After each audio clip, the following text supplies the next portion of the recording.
fuck it. I'm a fuck it.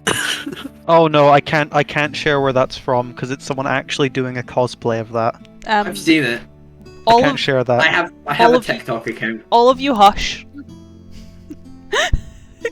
I'm Zoomer. Right, let's go. Why can't we just start a session normally? Like, just for once. That's all I ask for. That would require us to be normal. I'm just glad that no one other than me can Normal's actually just see a setting on the dryer. just no one else can see the Discord chat right now. As I welcome you back to Twisted Fates, as you are the lucky ones who don't get to see what's been posted to our Discord chat right now. Why is it not surprising that you're the reaction on it either, Paul? What? What's wrong with it? I don't know, Paul, what is wrong with it? As several of my boys are very much losing the will to live tonight is coming into the session, I think Matthew's not just dreading some RP, but just dreading being here in general, considering what he's had to suffer for the past half hour. Dread. But Call him a judge because he'd be dreading. Ooh. Oof. Giving you guys a recap of what happened last time, as we kind of started exploring some of Ranaagash's story more than anything else. The boys finally got together and left Thornsguard, kind of leaving the people behind to repair as much as they can. Wulfric popped the question, so is now officially engaged. She is now officially his fiancée. And they kind of journeyed into Maiar. Obviously, Gairdre's, I guess, plans, what he had left behind, suggested that his next target was Maiar, so they weren't really going to spend any other time fucking around. To, I guess, risk the lives of the orcs and risk the lives of the woods. But the journey itself, I guess, wasn't as smooth sailing as some of them would have liked, as giving the time constraints to you guys possibly facing off against Gairdre. Eidolon was very certain he wanted Ranaagash's visions to get under control, especially after a incident in Thornsguard before they left where Ranaagash fell unconscious as Gairdre inhabited his mind. That led to some very interesting developments. He got to view Maiar and see the forest, and never got to pry into his own past, but pried into Eidolon's, where he got to see Eidolon's wedding night, where he got to see Eidolon dance with Fereth, and Eidolon got to dance with his wife again, though only for a short time before the vision, despite seeming very, very real, erupted like it did for Wulfric and Sophia's wedding, leaving Eidolon taking a little bit of damage from a fallen chandelier and leaving him holding Fereth as she disappeared, though also leaving some remains behind, primarily some tables, some cobbles, and some shards of glass from the chandelier that, well, gave Wulfric and Marksar a bit of a sore head come morning. But Yeah, thanks for that. Look at the vision, man. It's his fault. Don't blame him for everything. But as they kind of ventured, as they kind of continued, they made their way further into Maiar, taking rest for another night, and were accosted by some orcs, where the orcs, after clearing up some confusion with Ranaagash, were quite happy to let Marksar and Wulfric continue on their way. Eidolon less so, as through a case of mistaken identity they mistook him for the Harbinger, or most likely Gairdre, which led to them being escorted to the encampment, where everyone else got to have a pretty good time messing around with the orcs. Eidolon, again, less so, as his weapons were taken from them, kept in the possession of Ranaagash, and the orcs were on edge for the whole journey, as they took them further into Maiar and eventually arriving a evening in the encampment, where before they were taken anywhere else, they were taken to see the Chieftain, something that, despite being a bit worrying or a bit concerning, was also a bit reassuring, as Ranaagash's childhood friend, a full orc named Bartak, had since his absence been named Chief, and therefore had quite a sway over the camp, and eventually came round to seeing that perhaps Eidolon wasn't the man that they thought he was, though was very open about the fact that he wasn't the one you guys had to convince. That would be the elders, telling the rest of you to go to bed, to get some shut-eye and reconvene with him in the morning. you split off even more, as Eidolon wasn't allowed to leave the Chieftain's tent. He was told to stay put to avoid causing any more trouble. Marcasar, not wanting to stay in tents made of hide, skin, leather, bones, etc., decided to branch off and take a rest back in the forest. And Ranaagash and Wulfric headed back to Ranaagash's childhood home, a tent on the southern side of camp where his father was surprised to see him, even more so to, I guess, hear some bad news about his wife, though respected the situation enough not to pry, though making it clear that he still wants to talk about it at some point. He obviously wants to know how his wife is. But other than that, we had a pretty tangent-filled session last session. You boys are always very distracted after a big combat. Can't help it. And coming into today, yeah, I am not predicting any big combats today, but that is also entirely up to you. Kind of entirely up to Matthew, because, you know, most of the orcs just speak Orcish. No pressure. That's a lot of pressure. As coming into today, coming into the morning, you guys are all split up, and for that morning, or for this morning, I'm actually going to be starting with Marcasar. What? Sorry? Because it's almost like Oh, I wandered off to the woods like an idiot. you're on your own in the woods. I can't no be like one You're about to get fucking mugged. with Hey, me. I was- Not even Deirdre. It's just a bunch of cutthroats with little daggers come out of them. No, it's fucking Robin Hood and his merry men from fucking Shrek. He's got nothing to steal. He literally looks like the most peasant-iest peasant to ever peasant. They can steal him. They can steal Marcasar He's also himself. not worth it. No offense, Marcasar. Not taken. It'll be the bandits that we saved before will just come and mug Paul for his moonsicle and run away. Oh, you've It's got the the only thing moonsicle, I guess. I keep it hidden. That looks it has valuable. a sheath. It has a sheath. It just looks like a regular one. As yes, starting with yourself, Marcasar. Alone in the woods, because that was such a great decision of yours. I mean, I like to imagine the Marcus are kept within, you know, he can see the camp, and he likes to think that they can see him. As I guess you are woken that morning, rather disturbed. You don't awake on your own volition, as the brand around your neck and around your arm starts to burn as it starts to move. Though as it wakes you up, this kind of almost searing pain, it's not a needly pain like it usually is, it's more of like an actual burning, searing pain. You notice that it seems to be moving off of your body, leaving behind a very, obviously, third degree style burn, as it kind of slinks down your back, down your leg, almost unravels beneath your sandal, and starts to take the form of one of these blighted vipers in the grass. Oh boy. Okay. As it slithers away, not too far from you, mind you, emitting this very thick black mist that, well, you've become so accustomed now to associating with the Blighted Scourge, with the creature of the Blighted Scourge. Though, I guess the figure that emerges from it is one you have seen, but not in this form. As obviously your mind immediately goes to, what the fuck does he want now? Oh, bloody this guy again. Jesus, Christ, fucking. He's like a sad puppy. Well, you're the only one that talks to him. As rather than Deirdre standing before you, it appears to be just the wolf. Now, the reason I say just the wolf is he is not half and half, as you've come to expect, and even when Deirdre takes on that more hybrid form, he is still wearing like the Watchman's garb, the Watchman's armour. His figure, whilst being broad, is still quite narrow, still quite slender, kind of mimicking that elvish stance. This is big, broad, hunched over. A lot of its bones are broken, but still functional. A lot of its sinew is left exposed and discoloured. The fur that seems to be matted across it is just across the whole thing, but the face itself is very canine.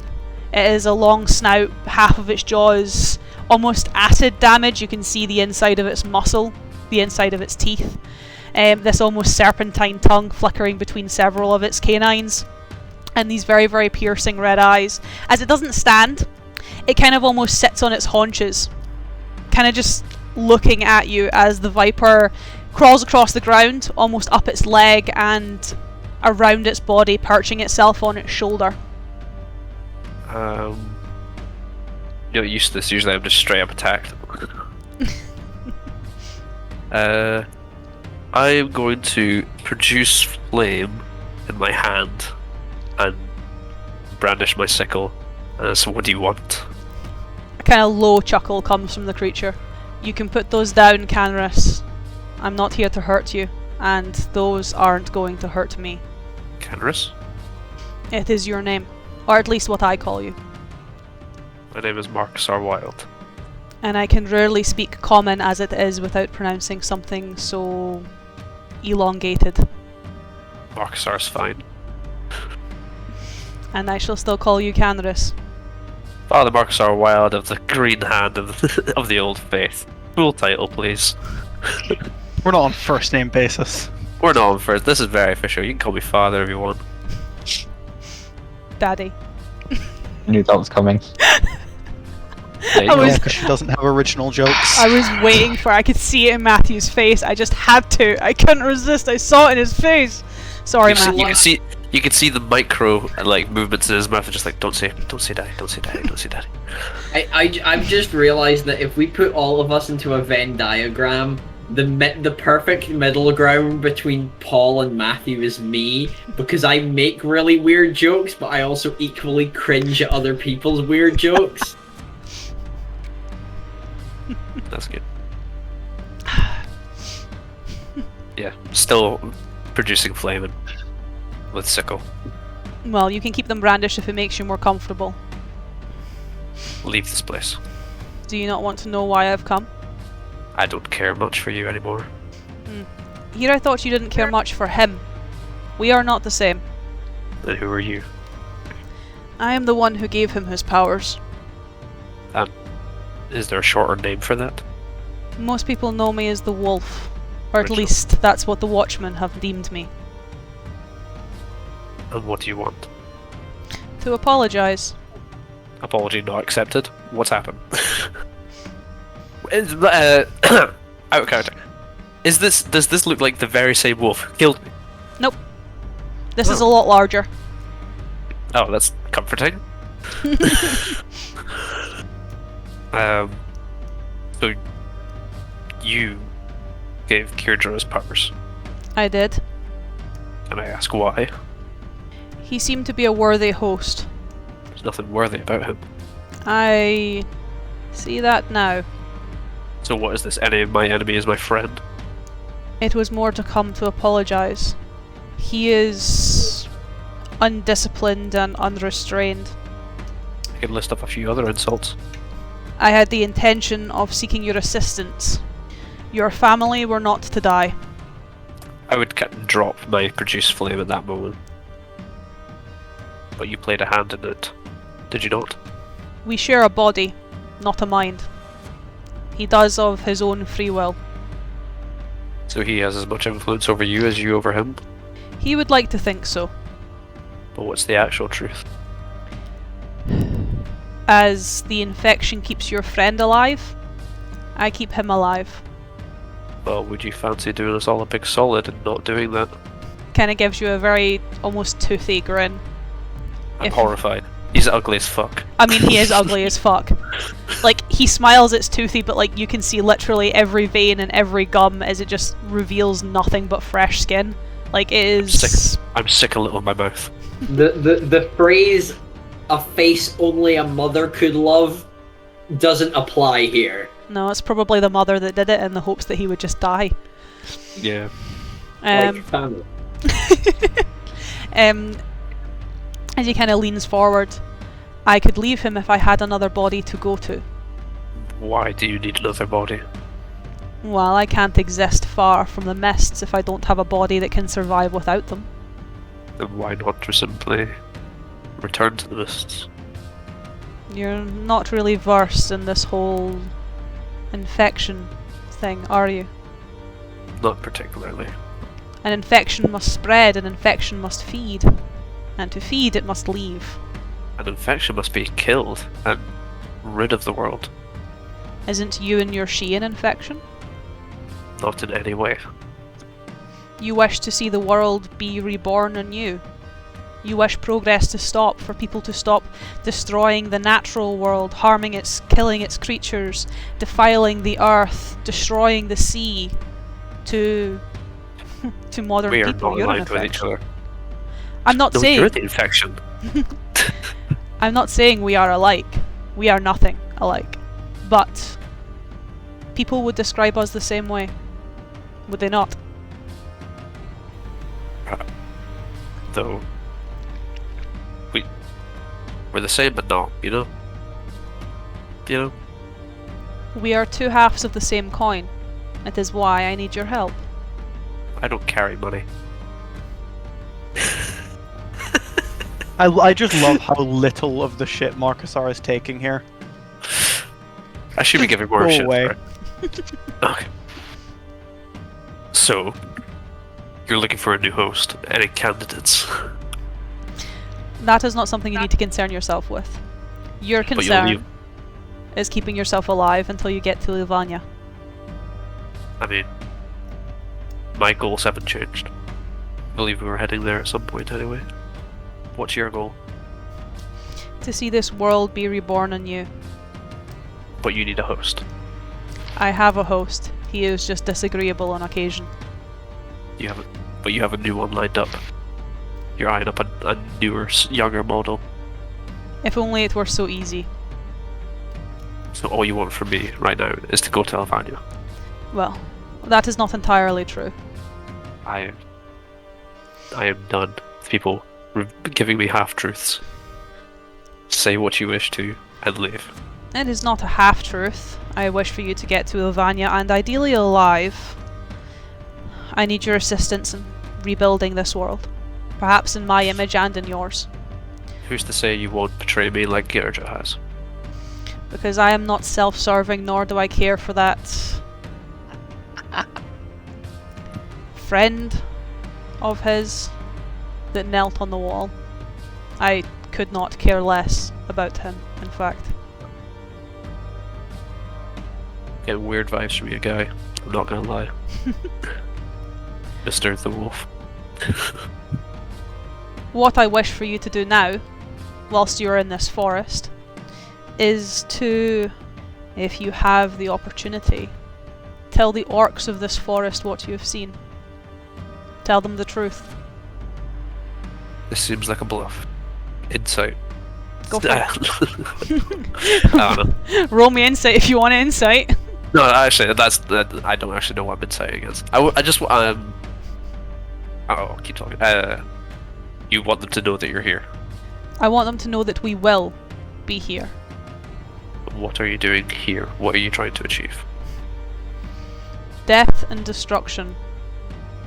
And if I tell them, will you be expecting them to attack you?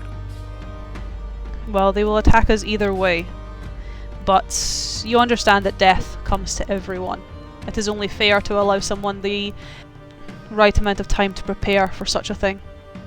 It's come to me twice, and I don't believe me. There's no amount of preparation that you can get for death. Then why not give them the chance? So if I don't tell them, they'll die anyway. Possibly.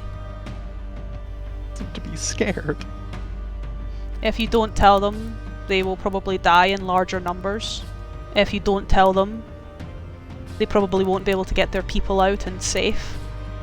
If you wish me to say if you don't tell them I will do something to your family, then I apologise, I will disappoint.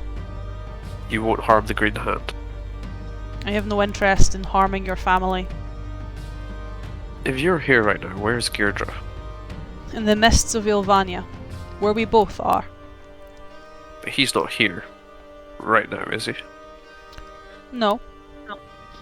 So, if you give him power, correct? Yes. But you can separate yourself from him. Whilst I am here, I am not real, Canris. Your brand gives me form. But is there a way to separate you? Or do you need another host? I need another host. Okay. And you won't tell me who this other host is? It doesn't have to be a specific person. They just have to be alive. And not like you. And not like him. You only travel with one person.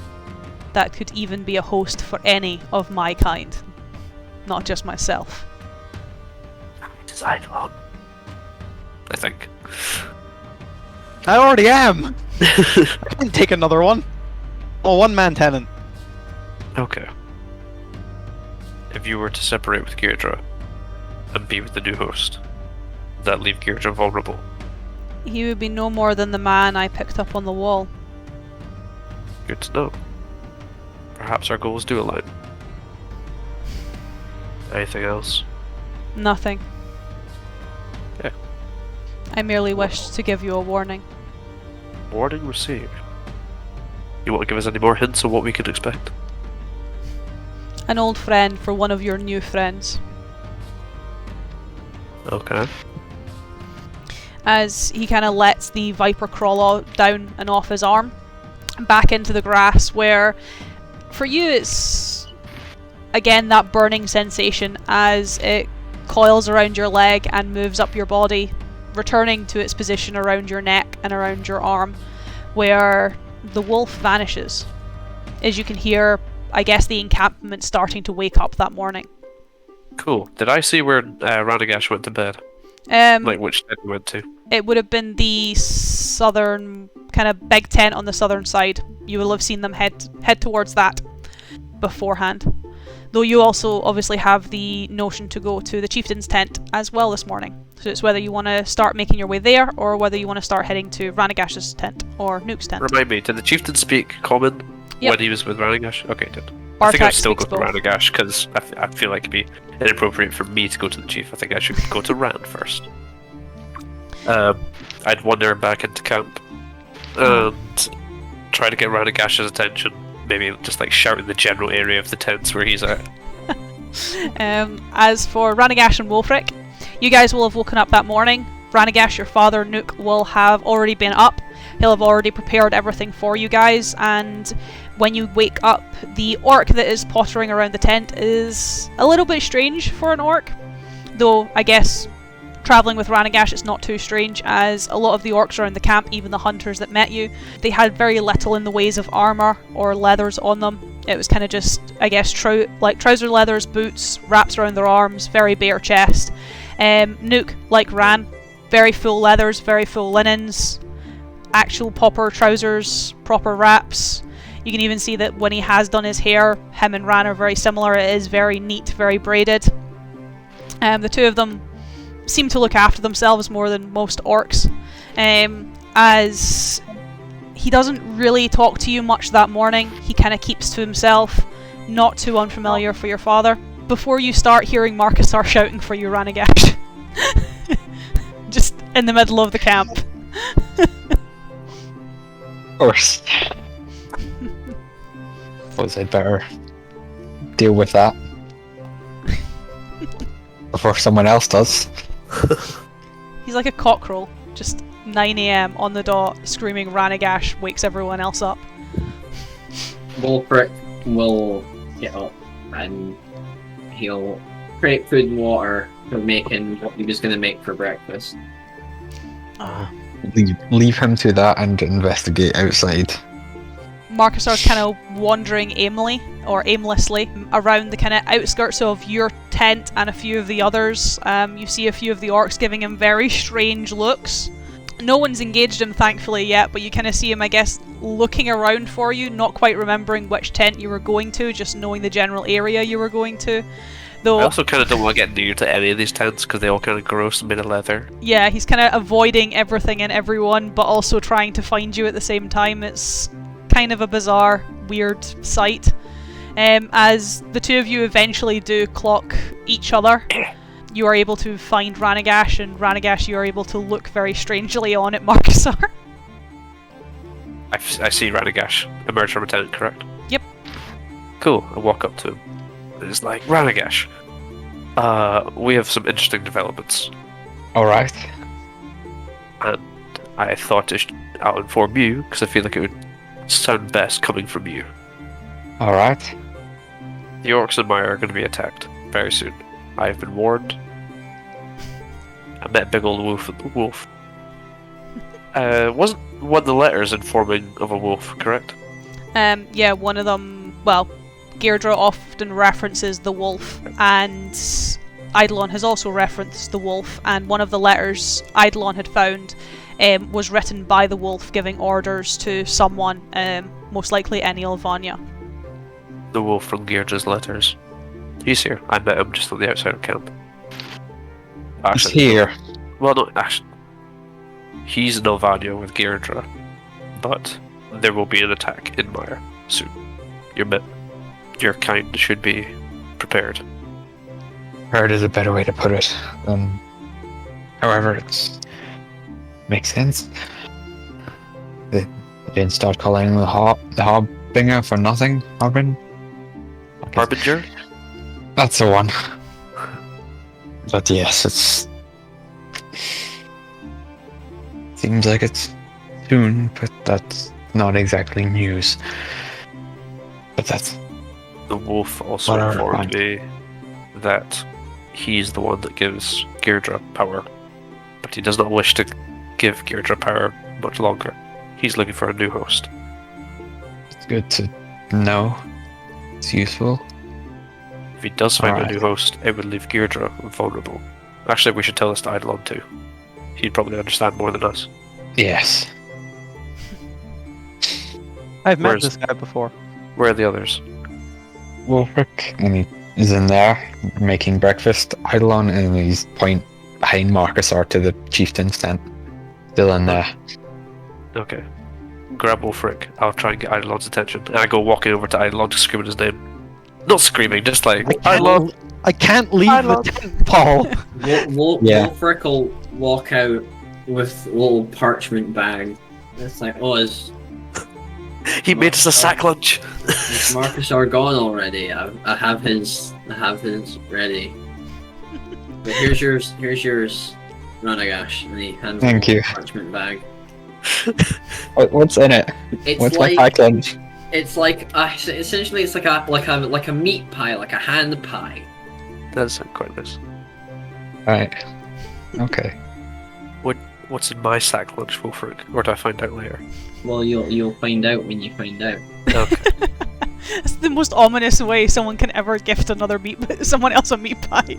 You'll find out when you find out. Hopefully Wolfric's understanding has not made me a meat pie. That's true, he's made you a veggie pie. As Eidolon, before you Hello. hear, I guess, Marcusar shouting for you, you are woken up pretty early that morning. Not by your own body clock, however. Instead by a young orc girl, probably about 3 or 4. You don't know quite how long she's been there, as the tent itself has been pretty active, though when you wake up, she is kind of almost looking over you and poking at your armour, specifically her reflection in your armour.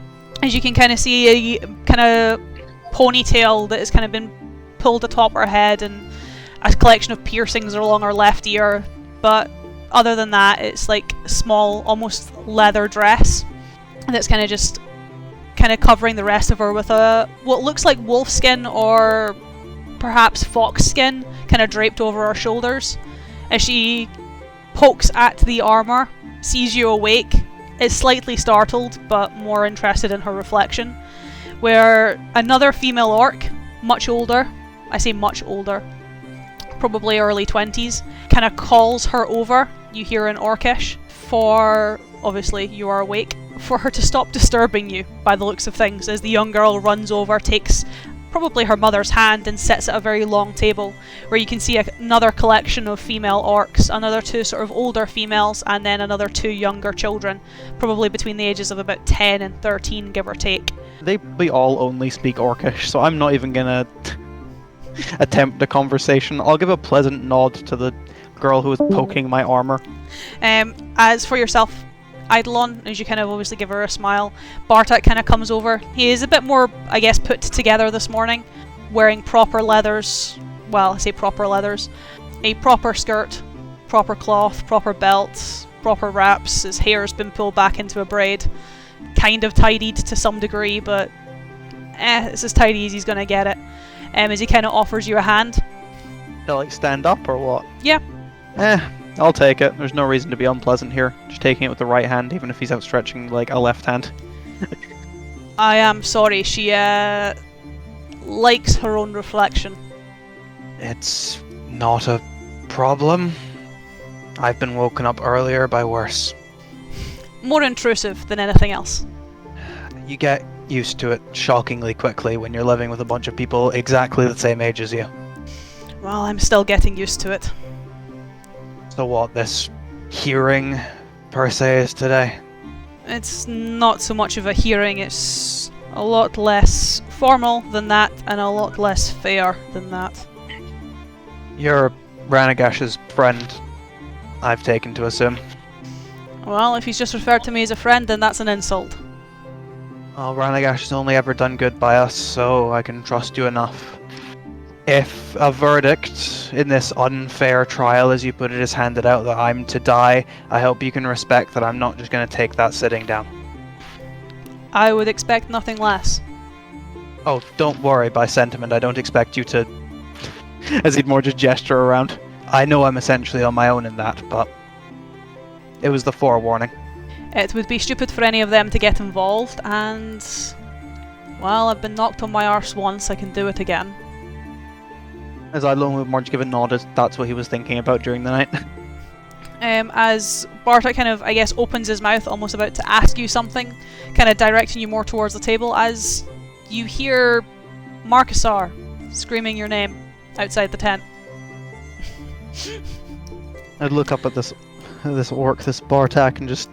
he knows I can't come out, right? He was there when you said that. The elf? Yes. Eidolon takes a moment just to listen again. Waits for another shout of his name. Yes, the elf. Eidolon! Eidolon! Eidolon! Eidolon! Sit. Eidolon, we need to speak! Eidolon! Sit, eat. I will fetch him, and hopefully Ranaagash isn't too far behind. Eidolon gives a heavy sigh for going over to this table he's been gestured towards. I'll stay pleasant. All these, I'm assuming his wives are all being very pleasant to me, which is more than I could assume. Yeah. So, I know I can't speak to them, but I can return smiles. His older one, I guess, she kind of looks in her early 40s, is the one that kind of, I guess, sorts his young children and then sorts yourself as well. The kind of younger girls, obviously his children, look at you a lot more curiously. They kind of whisper in Orcish, you're not too sure what they're saying. His kind of younger wife kind of almost avoids you, but just because she doesn't really understand your voice, your common, she sticks quite close to most likely her young daughter. However, there is one that kind of, I guess, shuffles over to you, just as Bartak almost leaves the tent to go and fetch the others. Fetch a Marcusar. Fetch a Marcusar. You travelled with Ranaagash. I'm assuming this is not one of the children. I thought this was one of the children by the description this you were is- giving. It's still one of his younger wives. Eidolon more just taken aback slightly, just puts down whatever he's eating. Aye. How is he? I have no particular reason to hide any form of his welfare from you people, as you people both care about him and know him well. He has been far better than he is currently. I don't really know what I was expecting. He never was the most well, even in camp. It's, Zeedmore just gesture at his head. Circumstances have been causing him to degrade. She kind of smirks. Circumstances always cause him to degrade, as you say. Go down. I guessed it meant get worse and not get better. Eidolon would more just give a nod at that. I've been trying to help, per se, but haven't had the most time. If you And have... he's not exactly the most responsive at times. He grew up with orcs, but if you have been giving him time, you will have been better than Bartak. I gave him time and that didn't exactly work. So I suppose you could say I've been treating him more orc. Then he will have something from home to travel with. As I'd more just outstretch a hand. Eidolon. She kind of takes it. Sense. I used to work with the caravans. I grew up with Bartak and Ranaagash. And hopefully he'll get a chance to see you whilst he's here. I would hope so. He never said goodbye, so I hope to say hello. Is it me you're looking for? As for my other three boys, Marcusar, Bartak kind of comes out, looks at you, very much towering over you. He cannot leave. You can go in and see him. That would work. I look over my shoulder, see if Ranaagash and Wolfric are following me. There's a conga line through the encampment. They are probably walking up, though, probably not as intently as you are searching for Eidolon. Kind of wait for them to catch up and then walk into the tent. Wolfric hands Marcusar his Maggie. Maggie. Oh, Wolfric, thank you. And I'll have a little peer inside. What's this? It looks almost identical to the hand pie that Ranaagash has, but if you tear it open, it's like a lot more like legume style, or like it's like beans and peas and like chopped up onion. Cool. Is it still pastry? It's still pastry, yeah. Isn't pastry like not vegan? Is pastry not vegan? It'll be made with like some sort. Some puff pastry sheets are confirmed vegan. Oh, are they? As long as they don't use butter, which a lot of them don't. It just says no, avoid the brand's butter puff variety. Okay, So- It would be I more would of a have short thought- puff then. I would imagine in the setting that Wolfric would have used some kind of fat Yeah. in it. So My logic is that if he's not using any of the typical stuff, it comes out more samosa-y. oh, Samosa's still good though. I do rate some samosas. Samosas are great. Thank you, Wolfric. I'll try some later. As the We have four more of you, pressing matters. as the four of you are, I guess, allowed to reconvene within the chieftain's tent, where Bartak, I guess, kind of gives you guys some time as he kind of disappears between the flaps of the tent and into his more bedroom area, leaving you with his wives as, well, he knows only one of them really speaks common, and even then she doesn't speak it that well. I'd more turn around as I'm in the middle of eating. Hand you your packed lunch. I see you're eating, so you can save this for later. Wolfric, sometimes I feel you are a good 30 years above most of us rather than only a few. That does not mean I'm not appreciative of this. It just feels strange sometimes. It has carrots in it. I thought you'd like that. I do enjoy a good carrot. Now, Marcusar, why exactly were you shouting incessantly loud outside of this tent? Sorry if that came across as rude, but we have some urgent matters. As in, Eidolon would go firstly in common, urgent matters as in, and then switch to Elvish, urgent matters as in. I camped outside of the camp last night, and What language is this in? common. Cool. I was walking by the wolf that Girdra spoke of in his letters, and he warns me of an attack on the orcs here very soon, and that they should prepare. Did it tell you anything else? He hates Girdra, just like us. Wishes to part with Girdra, find a new host, and he doesn't care about killing the Green Hand, which was a bonus. The last one is truth, but only veiled. He doesn't care about killing the Green Hand specifically, he only cares about killing. Right, so Markster has a little moment of like, damn, that was real dumb of me. this works out perfectly. So, right. You're saying, so the wolf needs a host to sustain itself, right? Correct. It's weakened without a host and will slowly die off. Yes.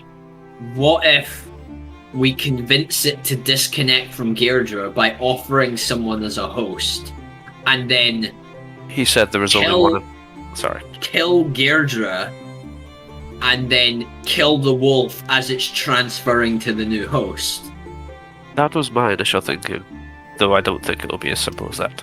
Because There's one slight. if we offer up someone that is either morally reprehensible or is in some way willing to sacrifice themselves, then we can kill them as the wolf connects, and then completely rob the wolf of a host. You said there was only one of our party who would be a fitting host. I mean, I think we can all assume who that might be. but Eidolon's already got one of the things in him. He doesn't need another one. There's 2 wolves inside you, except one is a weird eldritch tentacle monster. Listen, Marcusar, it's well and good that he probably wants out of Gairdra, but it's not like me. Gairdra's not dead. If he separates from Gairdra, Gairdra is still perfectly alive, and that's still a problem. He claims that if he leaves Gairdra, he'll just be the same man you knew on the wall. And that's a problem, because the Gairdra I knew on the wall was still competent. He's still a trained killer, regardless of whether or not we think he's a pathetic mouth breather. Wolfric has it right. The wolf said something similar. The problem is that the wolf chose Gairdra, which means Gairdra's perfectly alive on the inside. And Marcusar, I appreciate your sentiment, but it wasn't Gairdra who killed the majority of my friends and family. Oh. The wolf appeared upon the wall and killed the majority of my friends and family. Can we not see this as an opportunity to deal with both? I'd like to, but Wolfric has a good suggestion. I just don't know how quick the transfer process would be. I just don't exactly want to deal with one person infused with the wolf's power and then also Gairdra at the same time. It's something to keep in mind, though, as I give a nod towards Wolfric. If we can find a way to make it work, it's better than just facing both at once. And Marcusar, so you are aware before we continue today. I don't know if the wolf will talk to you anymore, but it was also the wolf that, though already twisted, drove Gairdra to where he is now. I'm not. He tried to appeal to my more... I don't know. He tried to appeal to the part of me that wants to see the world change, though I know both of us have different ideas of how that should come about. Idlemore gives a slight sigh of relief. He said that the Green Hand were like an infection. I didn't appreciate that. Maybe a poor choice of wording on his part. Less careful with you than he was with Gairdra in that case. Maybe an infection for good. You know, one of those good infections. You know, where Can't think of any. cowpox cured smallpox. Oh, fuck yeah. Also kills cows, but you know. A necessary evil. Yeah, that's me. I'm the necessary evil.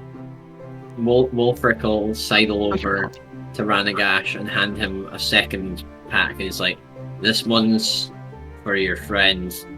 Consider it, and tell him to consider it an olive branch." Right. Just opens it up and it's actually just an olive branch. As I guess whilst Bartak's kind of almost getting himself ready, he kind of comes out the tent, fixing himself up. You see him trying to affix a cloak to himself, and one of his wives kind of gets up, fusses over him, trying to fix it for him. As another one of his wives, someone you recognise, Ran, a kind of younger, well, I would say more of a flame for Bartak when the two of you were growing up. Kind of dark hair, almost red, kind of more curly, quite strange for an orc, rather than having the straight braids or even the dreads. Kind of leans over the table, obviously hearing the four of you speak in common. I would say hi, but I must know, you said the forest is going to be attacked.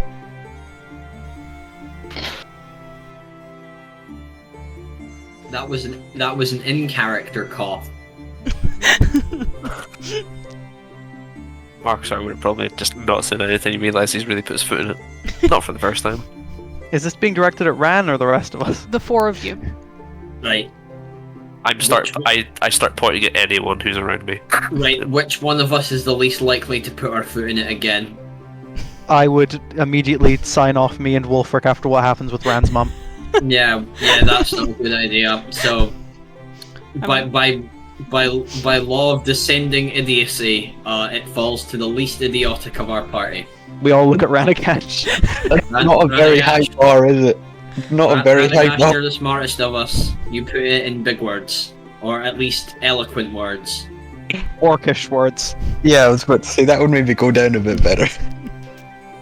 Yeah, because we got a druid from the south who has absolutely no clue what it's like here. We've got a man from the wall who has absolutely no clue what it's like here, and we've got a boy from wheat fields. Boy. Boy.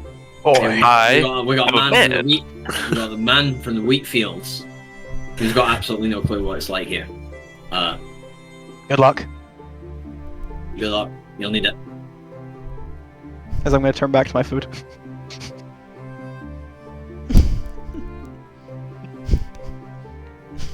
You know, this is the rare instance where Paul has dug a hole and then put someone else into it instead. Wolfert kind of steps back and he reaches into a little baggie that he keeps inside, and he leans over to Mark Shandy. Do you want a nut? It's like popcorn. It is. It's just a walnut. It's just a nut. Delicious. Right, let's just switch to Orcish, because that will go down better, and just be like, the Harbinger, because I can say the word correctly in Orcish. This isn't a character describing slates, this is a deliberate yeah. Whatever. May be coming. And the Harbinger isn't him. One, shake his head.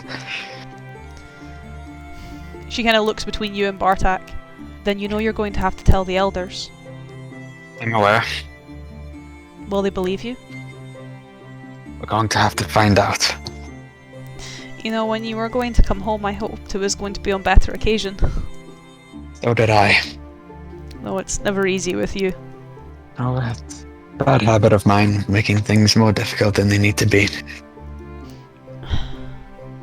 Then I hope the two of you can make today easy. Just... Ranaagash, promise me he won't do anything stupid. Promise. Actually mean it this time. Not like when we were kids. Yes, I'm 27 winters. I think I can be trusted. And he's 28 and he can't be trusted. I'm gonna not say anything so he doesn't. I'm not gonna say anything. That's a bad idea. Yes. I'm allowed to, I'm his wife. You're not, you're his best friend. No. As he kind of comes over, almost puts an arm around her.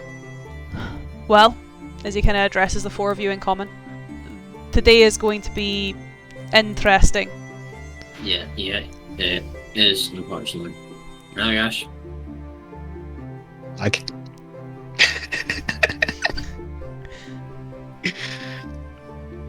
I'm holding it out to him. This is what this gesture is. He will take it, curiously look in it. What is in it?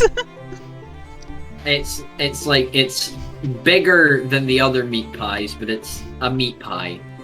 He will give it to Sense. That isn't what I was thinking when I said interesting. Back to Wolverine. Breakfast. I'm our little band's chef, and I figured food is a good olive branch to show good intention. You walked in this camp with Ranaagash. You couldn't have shown better intention. I think food is a very important connection that people can have. To my wives, maybe. To me, not so much. Bring me the head of a boar or the antlers of a deer, then maybe. Something I can do something with. Practical man. Now, I appreciate it. the four of you are going to see the elders. Ranaagash's favourite people. Isn't that right, bastard? Yes. Also my favourite people. They Can I don't... just ask for brutal honesty about exactly how the both of you feel about this, as I can gauge the sarcasm, but if I'm to be executed, I would exactly like to know the hows and whys. Now, I'm not particularly good at context clues. A smart man I am not typically. However, I'm going to presume, based on the way that he's been referred to, is they assume you're some kind of out of game. I've hit a rut because I was going to use the phrase anti-Christ, but Christianity is not a thing. Anti-she. She. Jinx. that you're some Anti-she. kind of He. evil. You're some kind of evil, dark harbinger of the apocalypse that will bring ruin and destruction upon all who bear witness to you. Yes. To put it lightly. And we are going to be walking in there trying to convince them of a decision they've already made. Whoa. Glad to see whether it's the fields of Holzall or the forests of Mire, bureaucracy is still the same. Ranaagash, will they listen to you at all? They would listen to anyone, it'd either be me or him. Which brings me to my second point. Unless you're spoken to directly, don't speak, even if they speak in common. They are unpleasant at best, and conniving at worst. You say something they don't like the sound of, or you say something they do like the sound of. Well, I'm already trying to dig you out of a grave, let's not make it deeper, okay? Wolfric is physically making a note. Do not speak to them unless they refer to you. Marksar writes down, speak when referred to. Listen, there are very few things they could say that would actually make me speak, so we've got that covered. It's more a caution thing than anything else. Other than that, we're just going to have to see what happens. And I don't know if that's going to be enough. As kind of saying goodbye to particularly Sense more than his other wives, though he does give them some attention, Bartak kind of picks up his blade, this very, very heavy executioner style blade, gathers the four of you and leads you through the camp, sticking quite close to Eidolon, though obviously keeping Ranaagash at his side. For Wolfric and Marcasar, he doesn't particularly care where the two of you walk, as obviously Eidolon is the Doomsday, like the bringer of the Doomsdays, so he's kind of kept close, and Ranaagash is, well, Bartak's best friend, so he's not really, you know, getting to move. As you are led through the camp, you're led up a almost small incline, this kind of beveled hill that kind of sits above some of the other tents, towards another collection of tents, and another one of these large, very large tents, where Bartak is very large, she's very broad, very muscular, kind of casts a shadow no matter where the light comes from, and gets to the entrance of this tent and he stops to take a breath. What was that name that you were calling me earlier, and how was it spelled? Canris, so C-A-N-R-I-S. C-A-R-N-I-S. C-A-N Oh. R-I-S. Oh, sorry. I was maybe I'm dyslexic. Canris. What? I said dyslexic. What? I'm assuming that's a word in deep speech, by the way. Yes. Cool. So if Paul ever mentions that, I can translate. Hey Eidolon, what does this mean? Hey, Eidolon. Hey, Eidolon. Hey, bud. Motherfucker Unlimited. Hey, bud. You speak deep speech. I got a fucking question for you. I mean, I got this tattoo. What does it say? It says beef stock. I don't know. We have the walk to the Elder's tent, though, Paul. If you want to bring that up, that's would up to you. Would I know it was deep speech? You could, as you're kind of standing or walking, obviously Barta kind of takes a step, stops outside the tent. You will have known that it will be in the language that the wolf originally speaks, as it obviously made the statement that it's not calling you Marcasar, as it doesn't want to speak in your tongue for more than it needs to. Yeah, okay, so Marcasar, in the solemn walk that I feel like this is, you know, walking off to Eidolon's possible execution, you know. One of those fun little things you do with your friends. Is like, hey guys, I got a real funny one. So when I was speaking to the wolf earlier, he called me Canris, and I explained to him that my name is Marcasar Wild, Father Marcasar Wild of the Green Hand of the Old Faith. But Eidolon would start laughing. he refused to call me by that name, but he called me Canris instead, and I don't know what it means. Eidolon's laughing. Care to share, Eidolon? Is this the first time you've been called this? Is it the first time I've been called this? No, he referred to you as Canris when he gave you your brand as well. Ah. You just didn't speak to him for long enough for him to obviously state your name again. I'm just gonna say, yeah, that's the first time I've heard it. He was calling you his dog. Well, Colloquial term, pet, dog, that sort of thing. Marksar is very dejected and puts his head down and goes to the back of the party. You just gotta outgrow the name. Don't sink into it. Why is he calling me dog? He's literally a wolf. Because you're a Superior smaller dog. I'm a small dog. I'm a little terrier. Gotta grow up your bark, Marcusar. Sorry, I We all was saw how it worked with the wolves back in just before Hillview. I'm remembering what I called my dog and say I missed. What did you call it? Oh yeah, Captain Pancakes. Captain. Oh, Captain, my cat. As I'll just note that down that the wolf thinks I'm a dog. I'm As- literally his bitch. That's what he's calling you. Yeah. How rude. as Bartek kind of takes a breath, stops for a moment, almost chuckles under his breath at the conversation that is being had amongst the four, well, Eidolon and Marcusar, before he takes a few steps forward and removes one of the flaps of the tent, kind of giving the four of you leave to enter. I think we should probably let Ranaagash go first, and then we can just follow in. Bartek is the last to enter, though he sticks with Ran when he gets in.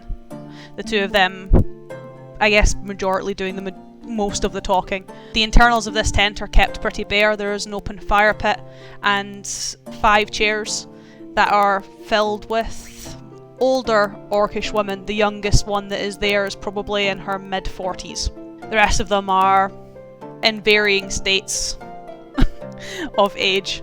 One of them kind of sat centered, looks very old, but you can't even put an age to her. She looks like she probably should have died quite a long time ago. All back in the grave. I mean, she never really looked like she went in the grave in the first place. She just kind of went nope, and then no one ever argued with her. As they kind of, I guess, examine the three of you, Marcusar and Wolfric, to some degree, though Eidolon, you are given pretty venomous looks when their eyes do eventually meet with you, where the center orc, without even taking her eyes off of you, her voice directed at Ranaagash and Bartak, obviously speaking in Orcish. You better have a good reason for bringing the Harbinger here with his heart still beating. Right to it, are we? You were always one to get right to the point, Ranaagash, so why should I waste time? Simple. He's not the Harbinger. The, I guess, kind of one sat on the end, kind of more hoodied than anything else. You'll know her as Medi, essentially the seer when you're not around. Kind of pipes up. Prophet, we have seen it in the smoke, we have seen it in the fire. This is the one who brings destruction to this forest. They're just really not making this easy, are they? You may have seen it in the smoke, but I've seen them in the flesh, both him and the Harbinger, and they are not the same. Another kind of speaks up, though she is very different to the rest of them. You guys can see that all of them are quite old and quite frail, and whilst this one is still quite old, she is a lot more muscular and still a lot more youthful. As for yourself, Rak takes the floor, and her voice is a lot more commanding than the others who have spoken thus far. And how are we to believe you, Ranaagash? You leave nearly 4 months ago, and you return with the Harbinger.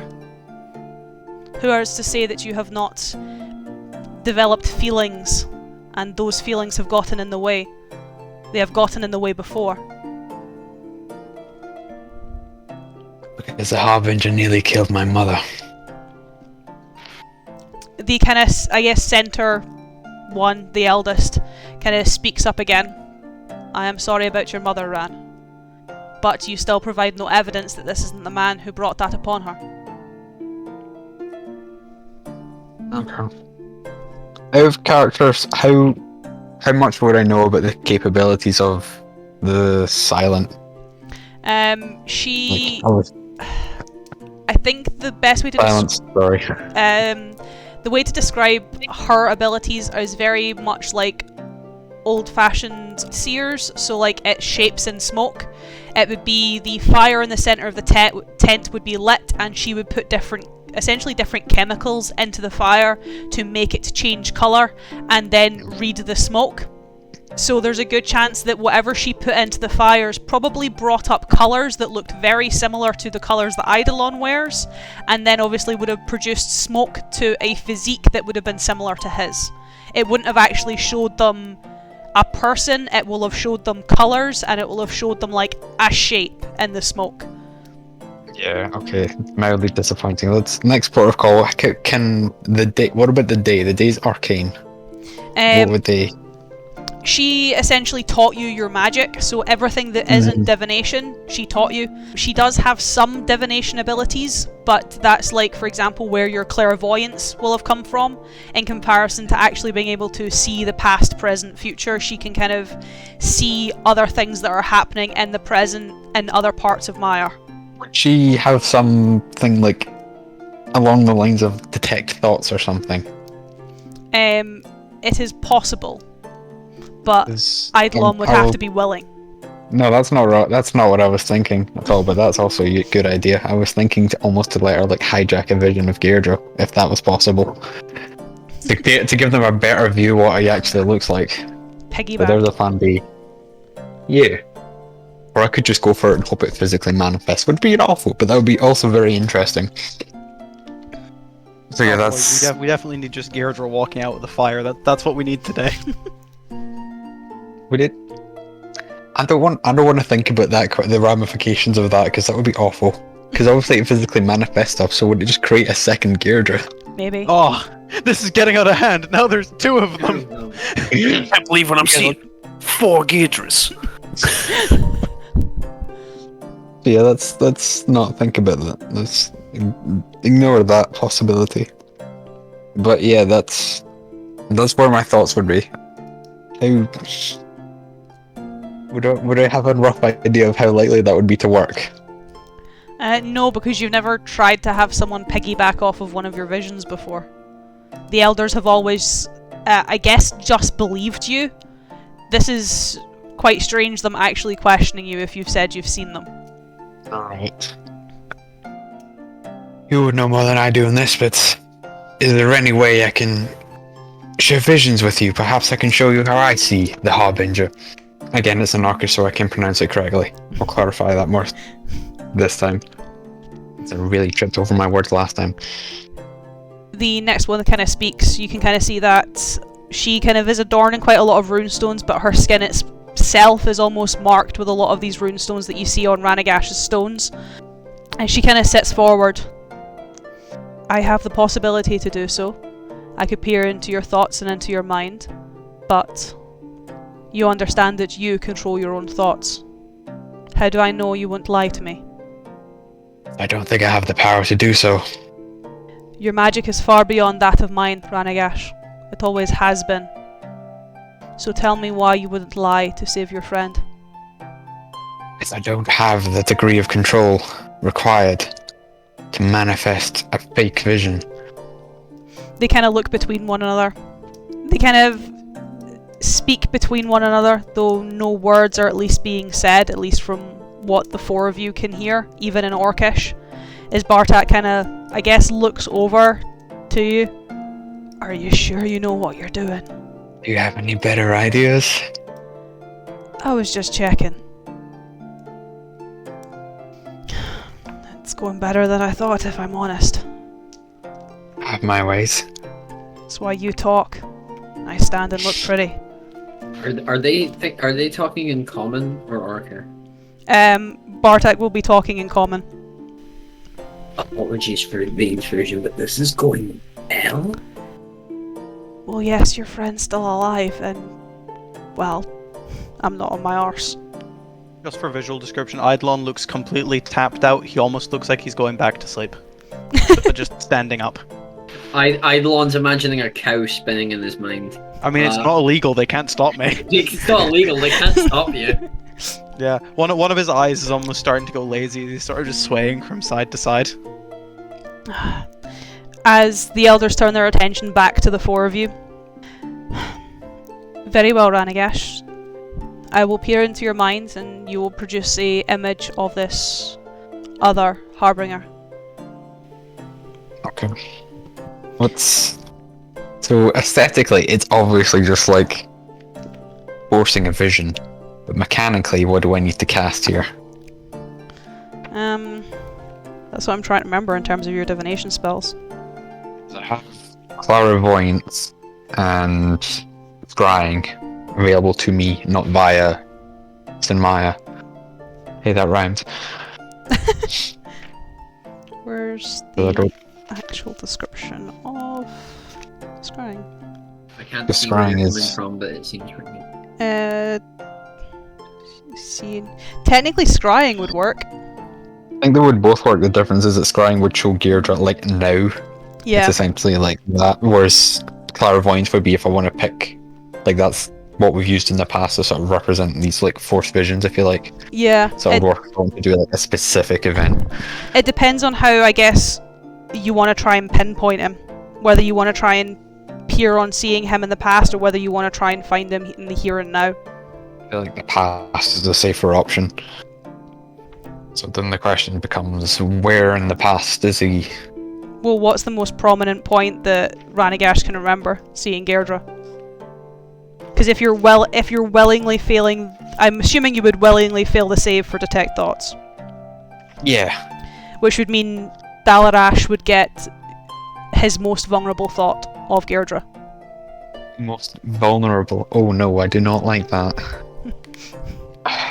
most vulnerable thought of Deirdre. It's interesting, because I know exactly what his most vulnerable thought is, but the problem is Deirdre is not there. Because it would be the thing his mind would instinctively think of when he thinks of Deirdre. I feel like it's potentially one of the ones he saw takes place, but as far as he's aware, in the Vanya, in the wasteland, potentially just one of them does involve him dying, Ran dying, so that's fairly vulnerable. Well, it doesn't involve you dying, it involves everyone around you dying and then you being kept alive. Well, it involves him nearly dying, but yeah. It does involve, although it does involve Deirdre non-wolf, which is maybe not helpful.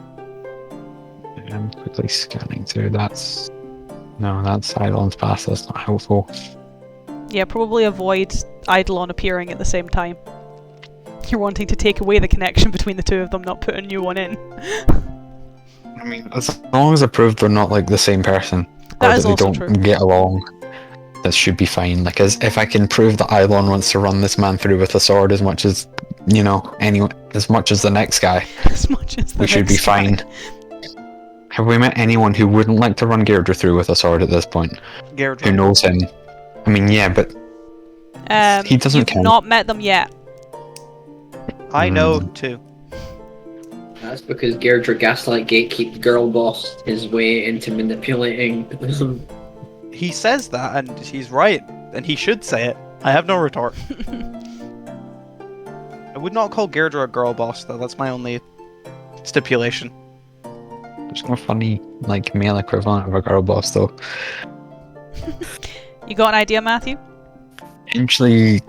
Okay, so options are either one of the visions in Elvania, potentially of likely the one where Rand is shown like nearly dying and just barely being kept alive by him, or I just show them like the dungeons of what's the place where Marcusor died for the second time, Westcross. where he was there.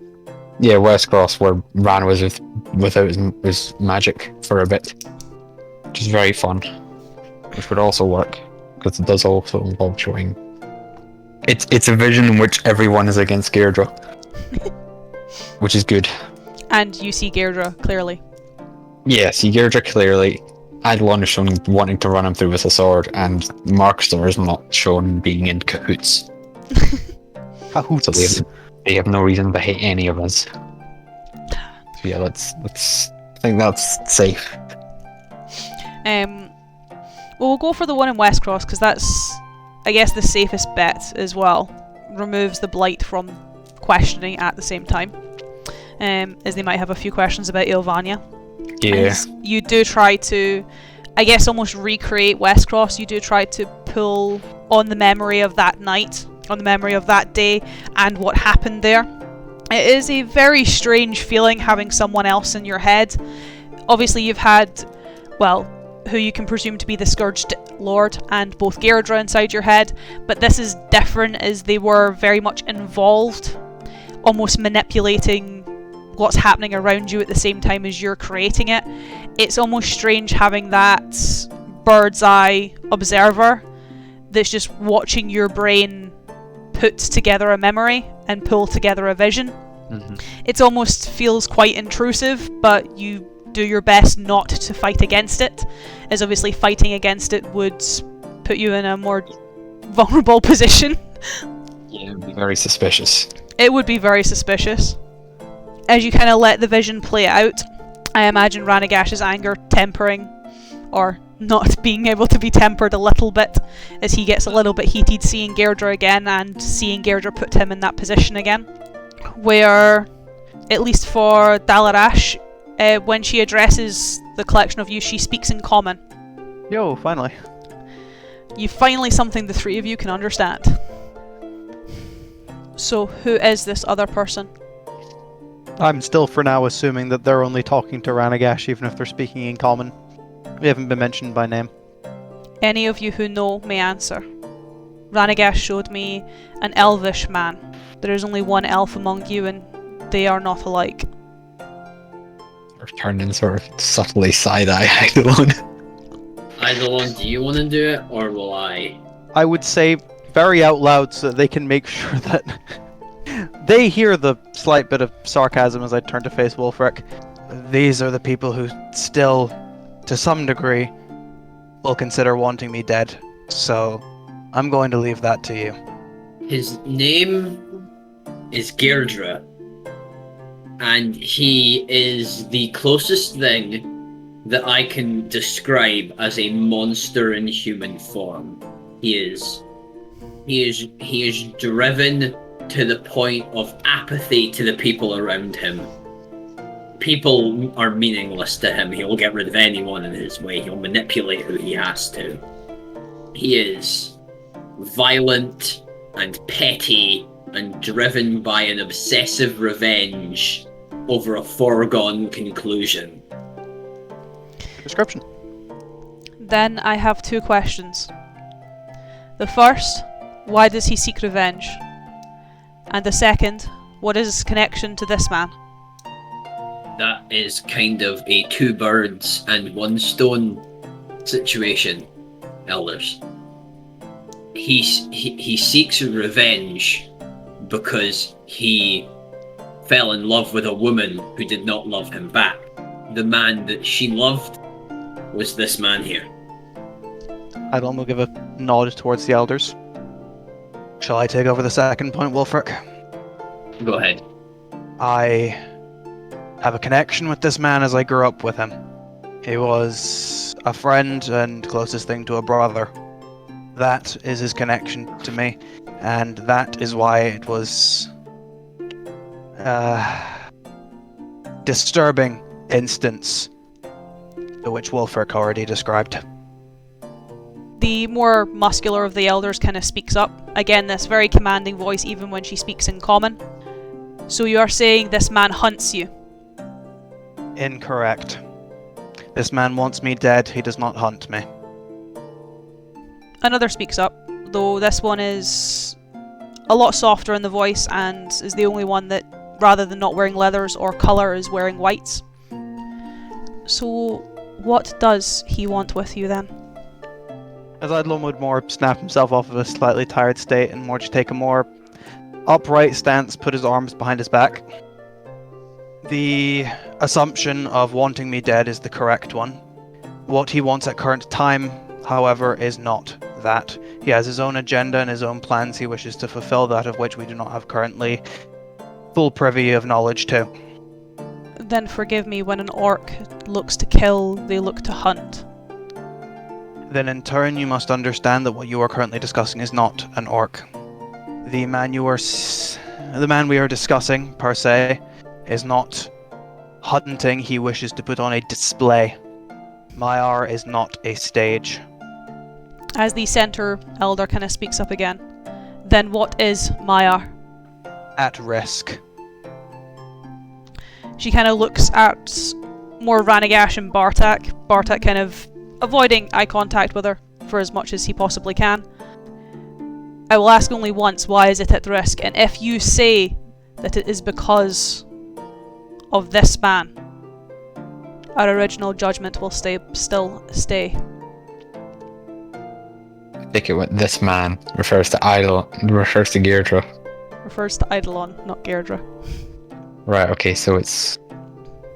These are stupid old women. I won't say that to their face, though. I'm thinking it, and if they're reading my thoughts, they'll hear it. Well, they're currently reading mine, but... So, if it relates to this man, as in, if it involves Eidolon in any way... Right, okay, just making sure I understand, that's fine, that's... I thought the question was if it involves Deirdre, we're still going to kill Eidolon, because he's guilty by association, but that's a little more manageable. We do have a note from the wolf saying why Maiar is to burn. I mean, yes. They can't read it though. I know, that's kind of the problem. Well, no, we kind of know why. Or I They got can... a receipt from fucking Wendy's, and they would they'd say the same thing. At least with Wendy's, we'd have gotten a Wendy's. Ye old Wendy's. I don't know why I picked Wendy's. Because I pissed him off. We sent you from this place to protect this forest, Ranaagash, not destroy it. I'm very much aware. Eidolon would mutter something under his breath, though it's likely that they couldn't hear it. Wolfric's thinking that he wants to say something, and he kind of nudges Ranaagash, and he's like, "I can put something in. I'm not sure if it'll help." Likely is it to backfire. Not very. It just might not change anything. It might just be a sentence. It's fine. Elders, if I may speak on my friend's defense, dealing in words with Deirdre, speaking to him is difficult because you have very little measure of how he could possibly react. He is unpredictable to his very core when it comes to how he will take a particular statement. He will either laugh it off jovially or strike you down for it, and you will never know if the next word you say to him will bite you. The kind of white-clad orc kind of speaks up. That may be the case, but Ranaagash is also emotional. You should have known better. I'm aware. Do you know what is to happen to the forest? I believe he wanted it to burn. How? How do you know this? Where was the encampment? The encampment was like north relative to here, right? Yep, in the mountains. Okay. Double checking before I... There was an encampment to the north. Several people from Dawn's Guard. North, the guild... I cannot speak tonight, and I hate it. The Gildenfeld. And likely some of our hunters were being held. It served as a base of operations of sort. And we found some letters detailing many things, including some of his plans. And all of this because you upset him. Yes. There is a silence over the elders, as you can feel almost the presence of Dalarash exit your mind. She's no longer prying, though at least for the duration, you'll be able to know that at least she knows you were telling the truth, if no one else believes you. Though the moment of silence is quite quickly broken by Bartak, who is very antsy and very fed up of now being talked in circles. As he kind of pipes up, "Look, elders, this is going in circles. The man isn't who he says he is, or who you say he is, and Ranaagash fucked up. What's new? Look. He's out of line, but he's right. You're not gonna kill the man. Because you ain't gonna do it. I'm gonna do it, and I'm not killing him, and I'm not killing Ranaagash. Even if he did fuck up. But if you're wanting some proof, if you're wanting some sign that what Ranaagash is saying is true and that he's not who he says he is, well, Ranaagash is going to go through it at some point anyway. You might as well put the four of them through the right. Judge them here and now, Dalarash. I'm just gonna crane my neck over to Ranaagash and just say, "This is a bad thing, isn't it?" Yes. Well, probably. As the kind of centre elder speaks up, Chief, as much as we can respect your outburst and your decision, we understand your connection to Ranaagash, having grown up with the boy, but we cannot trust him to be a witness. And you know the rules, none of us, as Bartak interrupts, well, I'll fucking witness for them. We are already talking in circles, this is going nowhere, and Maya is going to be attacked.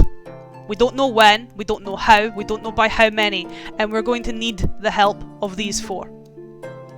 Ranaagash trusts them, so I trust them. So if you need a witness, I will be the witness. As the elders go very, very quiet, and start to whisper amongst themselves again in that unspoken word, where Bartak is...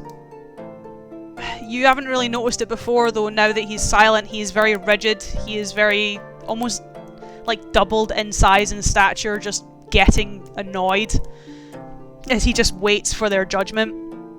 As in the interim, do the four of you say anything, or even ask anything? Wolfric has stood stock still, just fucking...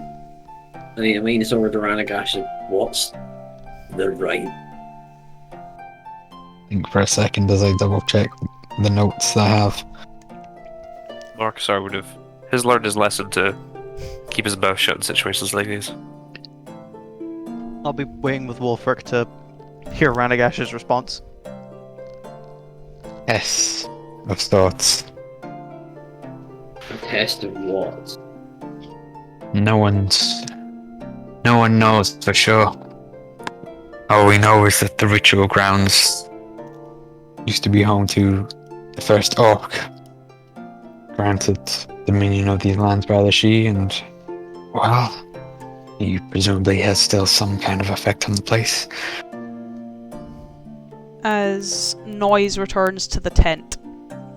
As the centre elder, as well as some of them, look more frustrated than anything else, giving Bartak some very disgruntled looks, not really liking the notion of their chief becoming a witness, whatever that means.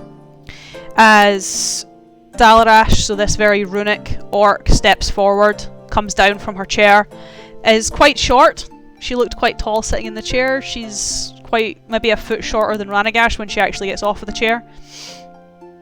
And she comes down, steps in front of Bartak, kind of outstretches a hand for him to take it. Are you willing to be a witness? As he takes her hand, yes. If it gets us out of this, then yes. As for the four of you, you watch as the runes along her body start to glow almost a bright red, almost start to flicker in flame. That, when it starts to burst from her body, starts to become almost technicoloured, that travel across her body, down her arm, and engulf Bartak in flames, where all that is left is a pile of ash, as he is gone. He has disappeared. As she turns to the four of you, more stepping towards Ranaagash, there is a sacred place not far from here. For our kind, we call it the ritual grounds. It is protected by a ward, with only those who bear the blessing given permission to enter. If you accept, I will give you that blessing, and you will enter to complete whatever test is put before you, where our chief will witness and see if you are deemed worthy in the eyes of She and the eyes of Maktor.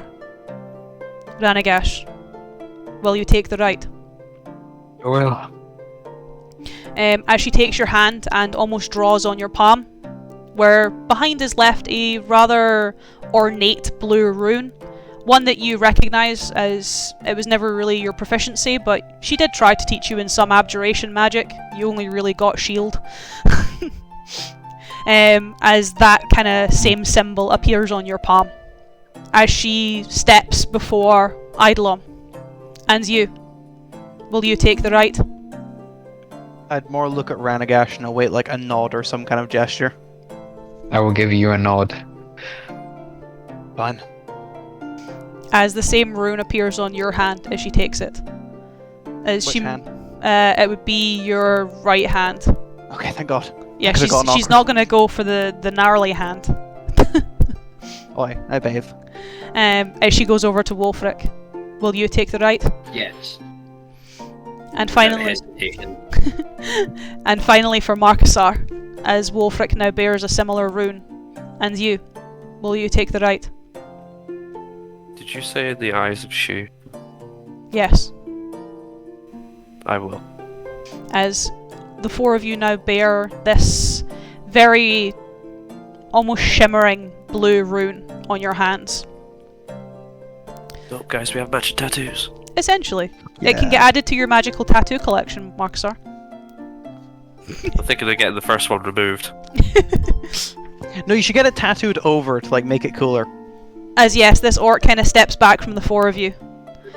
Now, go to the ward, enter the shrine. You will return when you pass, or when you fail. Which direction are we going? She kind of leans forward. Northwards. Thank you. What? I'm asking. He's asking reasonable questions. It's why Very she. valid. It's why she You're didn't. first to ask. Like, it's why she didn't say it. Like, she didn't reject you. You were asking a reasonable question. Only Ranaagash is an orc. You guys don't know where you're going. And he It's the crowd trusts. when the party goes into a shop. Like they just stand awkwardly as he goes up and asks like the desk person where X item is. That's Wolfric's entire thing. Is I wanted to make someone who's practical in nature. All right, let's go. Let's go. Let's go. Do I get my weapons back from Ranaagash? Well, Ranaagash This is still important. technically has them, so if Ranaagash wants, probably when you're out of the camp, I would imagine, Yeah. he can kind of give them back. I would also ask Ranaagash once we're out of the. I'm assuming we're going out the tent. Yeah, so you kind of go out the tent, and well, Dalarash obviously gave you the kind of northwards directions. Ranaagash, you kind of know they'd wait a little bit better, so once you're kind of out of the camp and heading into the woods, you'll be able to take them to the barrier more directly. I would like to ask Ranaagash something Yes. just before we get there. More just Ranaagash, what happened to your friend? He's a witness. Yes, but that doesn't explain the. Is he fucking dead? Did we just watch her kill him? Bro, did he fucking die? Oh. Ranaagash, you would know if you don't succeed the trial, there's a good chance he is dead. Wow, that's pressure. That's a lot of pressure. So yeah, we're going to succeed or die trying, because this camp needs a chief more than it needs a Ranaagash, Right. arguably. We need a Ranaagash more than a chief. We the hero. I'm presuming. Has Ranaagash said that? That like. Yes, I will communicate that he's not dead yet. Okay, so I mean, I wasn't planning on failing this anyway. I've got someone to go home to now. Let's just. I don't know what we're going in for. Ranaagash, what do we prepare for? If I knew, I would tell you. Great. Oh, this is great. So what do we just put our hand on it and walk in? I think we just hope we don't die at this point. I'm gonna walk directly into the ward. I'm just gonna start walking into it.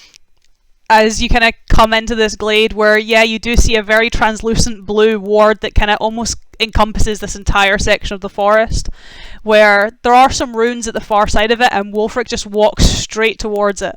As you do so, Wolfric, you feel your palm heat up a little bit where the rune is, but you pass through the barrier, no problem. You stand on the other side.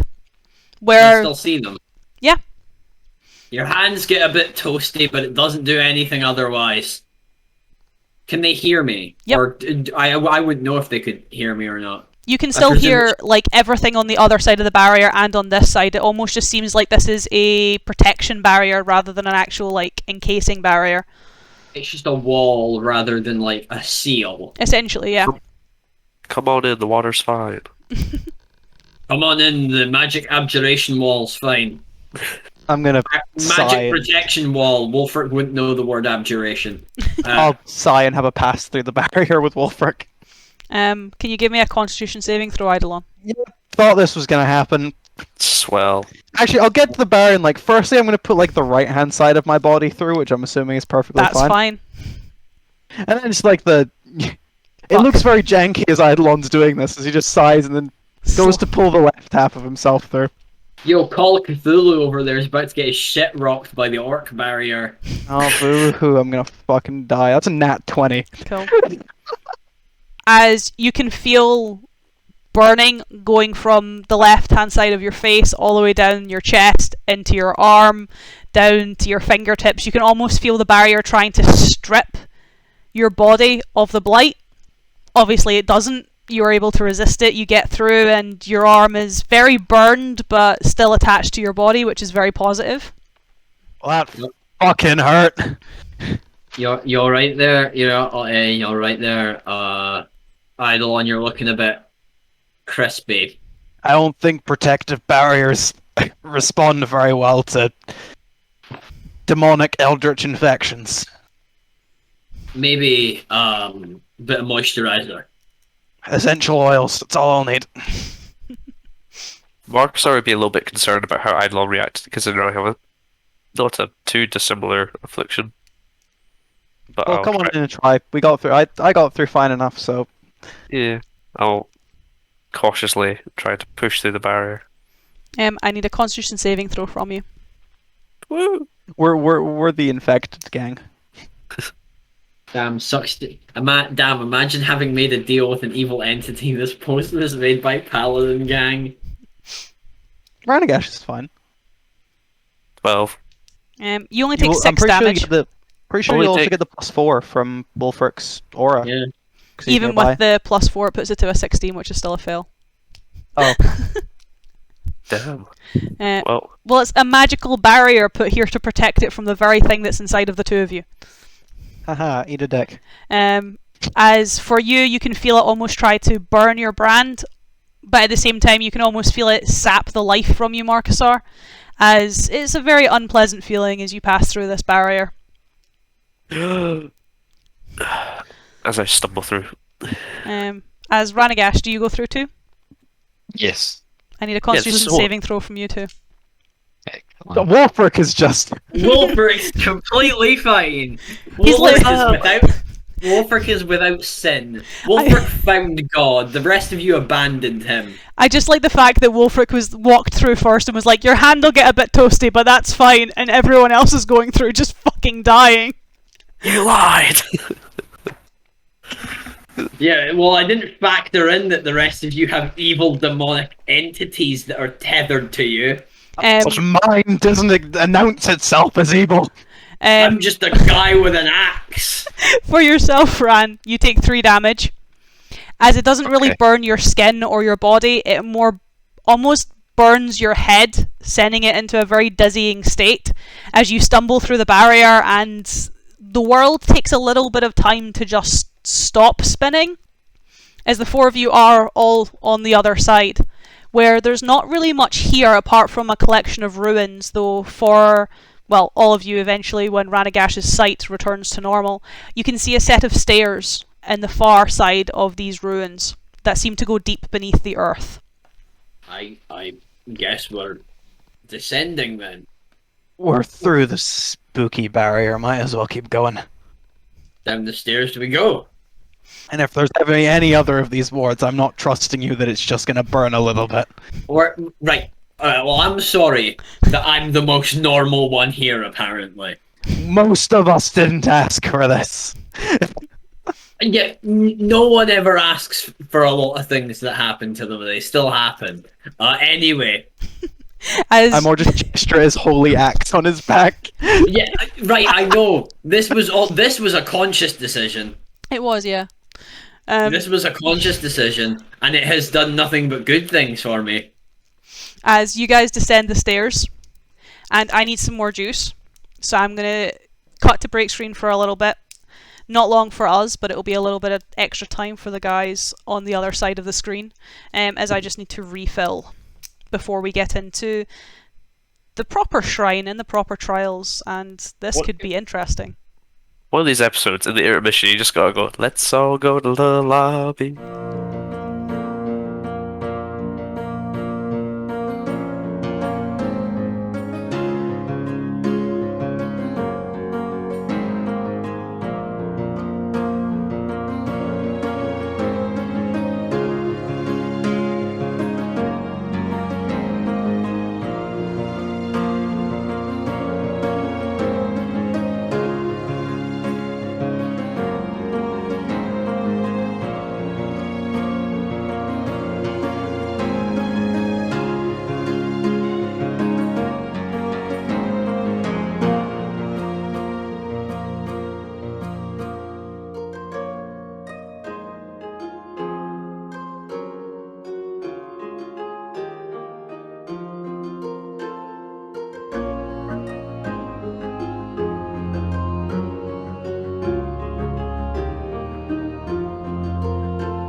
We jump back into it. We do jump back into it. We jump back into it with you boys getting a dungeon map. This is a heckin' dungeon map right here. It's a heckin' dungeon map. As the heckin' dungeon map for all those at home will appear on the screen. You'll actually get to see all of it, whereas my boys only get to see half of it. Well, I guess you get to see it if you watch the video, Paul, so you can gasp for what you want, but, you know. Okay. I'll look back and like, Paul, you're such an idiot. How could you not see it? It's going to be the dart all over again. As for the four of you, you head down the stairs. Quite a long, very straight staircase that, despite the ruins above, is very well lit. You're not too sure where the light source is coming from, but it is almost like daylight down here despite your continuous travels underground. And it doesn't seem very ruinous. The stairs are still intact. They almost looked like polished granite or slate, that kind of smooth grey stone. There's no chips, there's no cracks. Even cobwebs. You know, it's a ruined building. Even upstairs you could see like berry bushes, brambles, flowers starting to overgrow over the ruins. You'd expect some signs of life down here to have tainted essentially the old shrines. As you break away from the stairs, come through quite an ornate arch and onto a balcony, so you're not even on the ground floor, where you can see a set of wrapping stairs, and in the distance you can see almost a flower bed that has the remains of a tree in it, so quite a large tree stump that still seems to be alive, as its roots seem to be essentially growing through the stonework and up around several pillars behind it. You can see another archway on this balcony with you, though upon inspection you can't see anything in the room just from where you are just now. And you can see another two archways on the ground floor leading, well, for you left and right, but it would be to your north and south. As the four of you haven't really been given any instructions. I mean, the most notable thing in this room is a massive tree, so... Mark Sar would turn to the party. He's like, last time that we found a tree in a dungeon, it gave me like 30 extra hit points. No. Last time there was a tree in the dungeon, it had healing properties. How's this tree looking? Dead? It's She a tree. described it very alive. It is a Very tree alert. stump, but it still seems to be alive. What's in front of the tree stump? As you kind of go towards the edge of the balcony, you kind of see almost a podium attached to the base of it, where there is a basin that looks almost like it's made out of, from here in this light, almost like a purpley black stone. Is there anything in it? If you head down the stairs to have a look, there is nothing in it, though there is a small kind of perched on the side of it, almost on a little platform of its own, there is a wolf in a howling position that is made from the same purple stone as the basin. If we're down here on the ground level looking towards this tree, what do we see up this way? It's very fast pulse. So on your left hand side through that archway, you can see quite a mosaicked floor. It looks very ornate, and you can see a stone slab that's standing at the end of a very short room. If you obviously look down your right, you can see that branches off to the left and right again. Almost another T-junction. Shall we stick as a group for now and go see if this slab has any information? Yeah. Yes. Heading into the slab room, you can see as you enter it that there are 4 doors. 2 on your left, 2 on your right. However, each of the doors are blocked by another type of ward. Each of the wards, however, are a different colour. There's kind of a almost translucent orange one that almost looks like flame. There is a purpley, almost blackish colour one. A blue one that looks like rippling water. And a green one that, for Marcasar, is slightly reminiscent of home, as it's almost that kind of green hue that the sun leaves when it's kind of shining through a forest. So it's like basically this sunlight reflecting from all the leaves, that kind of warm summer colour. The slab itself, however, has text upon it, written in Orcish. Ranaagash. Ranaagash, translate please. Before I say my theory. Ranaagash, do trick. Say the line, Ranaagash. The line being Nothing whatever this is. I was gonna say now it doesn't seem like the time to cast Firebolt or Magic Missile or any other spell. So yeah, let's just what's What's the slab say? yeah. So the slab, rather than being carved in Orcish script, is actually carved in Orcish runes. Though that's not too unsurprising, as the majority of people who are, I guess, put through the rite end up becoming elders. So they know the runic language rather than the traditional Orcish script, and a bit of both. Okay.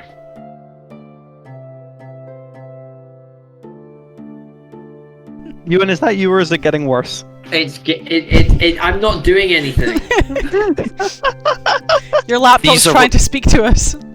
These are the runes that Ranaagash has to Ranaagash is read. reading. Wow, Yeah. this is really inconsiderate, considering it's just the same 2 letters over and over again. 6 equals 6 equals 6 equals. 10110111001. That doesn't mean anything. That's just gibberish. He looks in the mirror and it's completely reversed. Where's fucking Morse code? What's it saying to him? As 6 is like a... Oh, sorry. The numbers, Mason. What do they mean? when you are able to read the script, Ran, it reads very personally, I guess, as if someone had written this rather than being, like, told or being a set of instructions. Though it seems like that too. Long ago, blood was given to give life to this forest. She who gave me dominion, I gave my trust. Now 4 doors stand before you, and that trust is being tested. For only with my blessing will you have the faith of the forest. Hear me now. The fires of the hunt to test your cunning. The voice of the forest to test your spirit. The eyes of the night to test your wit. And the will of the beast to test your might. Choose one and challenge me before the witness. I need like write that down because I cannot type fast enough. That is what is written upon the slab in Orcish. Obviously, Ranaagash will translate for the 3 of you. Read it quickly before you and Rune. You can get rid of your things in the shop so we get a chance to read. Genuinely, sometimes I can't. Sometimes it will not, like my inputs will get overridden. I know that feeling. And occasionally it'll, for some reason, trigger, like, it to be read aloud. Oh no, now it's... It's reading. Oh no! It's reading it aloud. Stop it, please. Stop it, please. No! Stop it! Alright, we might wanna wait just a second.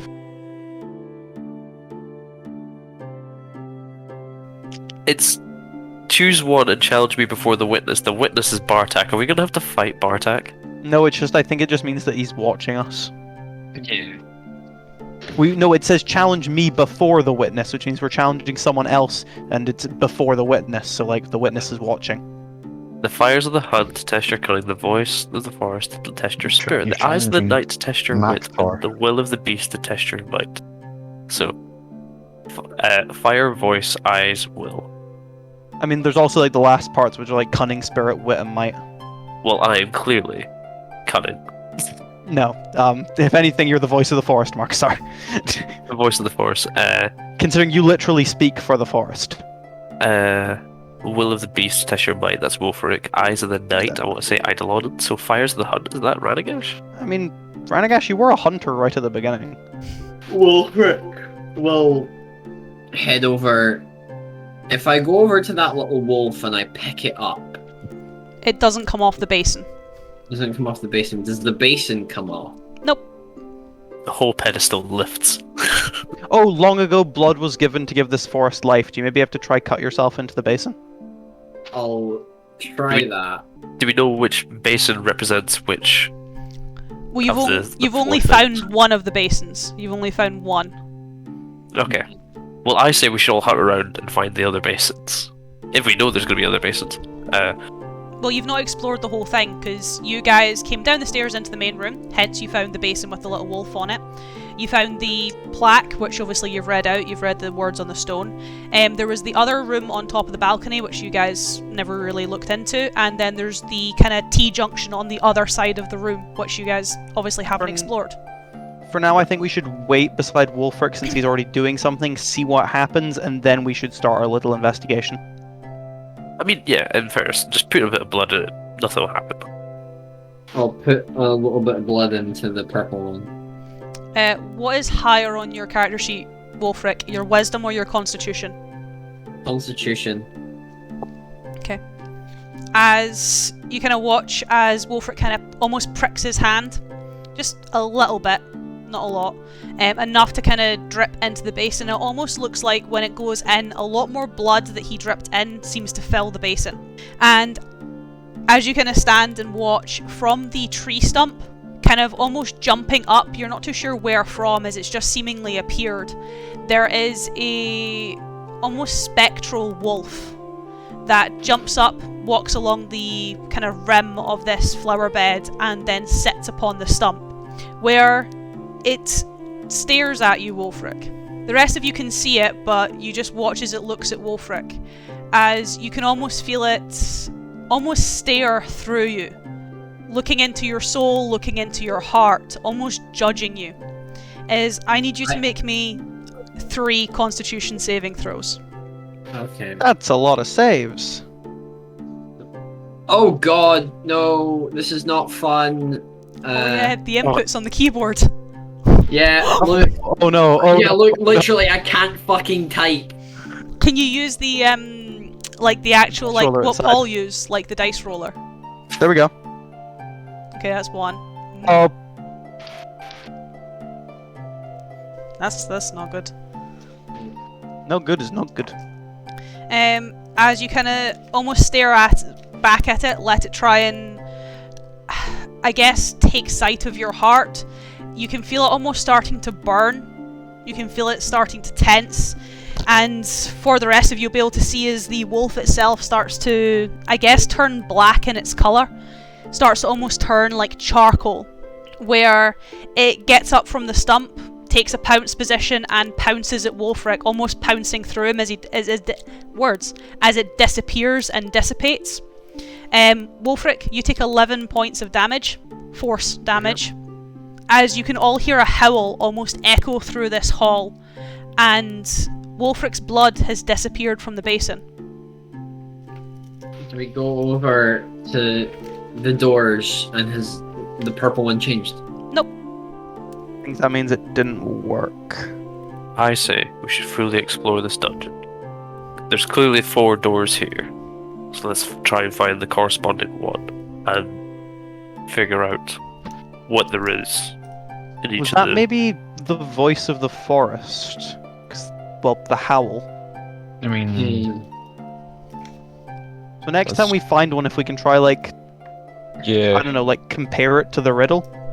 Mm-hmm. I want to check the room that we passed on the way down to the purple one. So Yeah, you kind of head I'd back say- upstairs. I'd say Yeah. let's all go. So, like, Yeah, we all know. You kind of head go back with up to Martha. the stairs and head into the archway that was not too far from you on that balcony, where the room here is pretty empty. There is only 3 things in it. On the left-hand side of the room as you enter, you see another basin that almost looks like it's being made from amber, like pure crystal amber. And curled around it, almost snoozing, you can see a small carving of a fox. Then on the right-hand side of that room, you can see 2 statues. One is of a satyr playing an instrument, looks like a lute of some kind, and the second is of a minotaur wielding a hammer. Fox. Cunning. also fires of the hunt, and this is like amber. Ranaagash, do you maybe want to give this one a shot? Do we want to see what the other ones are first? It's more just whilst we're here. We're just slowly taking a bit of damage everywhere until we figure out, okay, now this is what we should do. I know, it's just a suggestion. We can always hop onto another one. I mean, yeah, that's... I'm aware I'm a squishy little wizard and I do not want to risk my hit points. Let's check out the other ones first. Well, they're labelled as 1, 2, 3, 4, and we've just gone from 1 to 2, so we might as well. Let's go to 3. Let's go to 3. No, don't be Yeah. weird, Paul. Don't do that. Don't go to 4. 3, 4. Don't be that guy. Alright, let's go. As you kind of head down that T-junction, exploring some more of the ruins. Again, everything is very pristine, everything is very clean, everything is well tended to, and you come out onto another almost balcony. It doesn't have that kind of banister to it though, and it kind of almost delves a bit further into the earth where you can see some stairs going down. There is a pool of water at the bottom of these stairs that seems to almost have a small current to it that lashes against some of the steps, and you can see a basin that is almost made out of emerald, and as you're kind of looking over the edge of this almost, I guess more of a cliff than a balcony, you can see that standing on the side of it, almost as if it's walking around the rim, is an emerald carving of a boar. Or the will of the beast to test your might. Boars are famously very strong. Yeah, I can't imagine anything else would represent might better than a boar, especially when we're looking at spirit, cunning, and wit. Well, let's look at the fourth one. Hey. What was the orange animal again? A fox. A fox. So So we've got a purple, wolf, a purple fox, is the and a wolf, boar. orange is the fox, green is a boar. And as you kind of come into the last room, you can see that this room is very empty, though the wall here is a bit more, I guess, ornate, as behind the basin, which is carved from perhaps a blue stone or a blue gemstone, very quartz-like, almost like water, to the point where it even looks like there's water already in the basin. You can see a owl perched on the side, made from the same stone, and behind it is a mural of Maiar. Okay, so my theory is that there's 4 of us and there's 4 doors. So this is all connected. All of these make sense. The eyes of the night.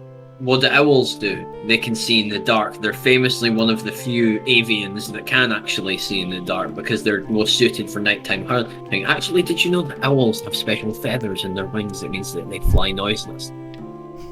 Wolfric is a master chef and He went paladin to school. and ornithologist. Wolfric's the only one of us that canonically went to like a normal school. Yeah, Wulfric had a normal upbringing. He went to school. He came from a farming and a hunting community, like a logging community. Wolfric's backstory basically boils down to that kid in Middle America who got bored living in a small town and went to join the military. Yeah. You continue, Wolfric. So, the eyes of the night to test your wit. Wit must be referring to some level of intellect or intelligence. The voice, the fires of the hunt to test your cunning. Now, foxes are sometimes connected. There's something called foxfire, which is often connected with foxes. But foxes are often known to be cunning. In stories, they're often cunning animals, despite there being no biological natural evidence to suggest that foxes are any more cunning than any other vulpine creatures. The voice of the forest must be wolves. You hear wolves before you see them. Their howls echo between trees. Owls also tweet and toot and all that in the woods. But and wolves' eyes also do shine in the night, but they're not known for their wit. They're known for their spirit. They're the spirit of the pack, which is why green, the will of the beast to test your might, lands to the boar. Boars Absolutely. are known for being mighty animals. Which of us? I feel like they all correspond to each one of us. So, who would be who? The fires of the hunt, the voice of the forest to test your spirit. I believe that's you, Marcusar. I believe the might of the boar is you, Wolfric. The eyes of the night is Ranaagash, which leaves the fires of the hunt to test your cunning is Eidolon. I've not exactly ever been known for cunning, but if this is what I'm being dulled with, then that's that. I would normally object to being compared to a boar, but You're the only one here that has muscle, Wolfric. it is very true. 40 wild hogs disturbing my neighborhood. 30 to 50 feral hogs. Well, more just gesturing that we're still in the room number 4. Ranaagash. Ranaagash, do you wish to try? Let's certainly try.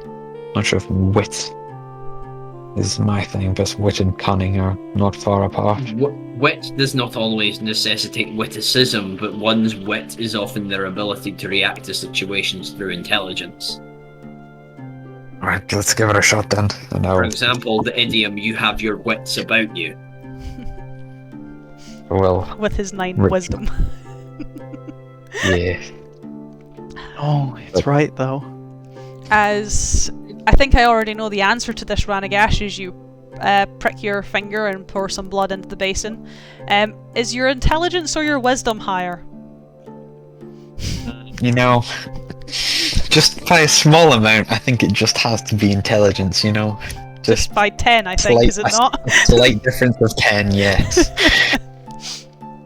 As you notice when you drip your blood into the basin, it almost ripples as if there's already water there, and it dilutes, disappearing.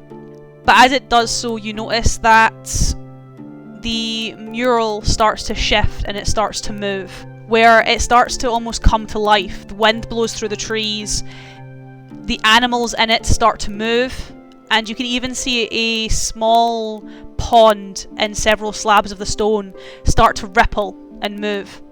Nothing changes and nothing happens apart from the mural coming to life, and your blood seems to have been almost washed away by the water that is in the bowl. Was that good? We want to go check the door? Sounds like a shout. We'll go check the door. The shimmering ward on the door seems to be rippling like water, but nothing has changed. I have a feeling I'm supposed to look for something in this mural. Look I at the don't like mural that. again. I just study this mural and see if I can notice anything particularly interesting, like if there's an L or something. You can give me a perception check. Ranaagash's favourite role. Do I want Come to on, cheat? You've done so well at these in the past. You really have. Use your Do I portents. want? You do have your portents. I want to cheat though. It'd be a very weird thing to foresee me seeing something. I saw me seeing a wall. Yeah, that's alright. I imagine I've had a glimpse of something. So yeah, let's use this 18, turn it into a 17 because I have a -1. God.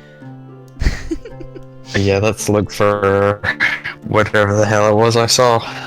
You kind of examine the mural, you try to look for something, anything, to try and spark some inspiration.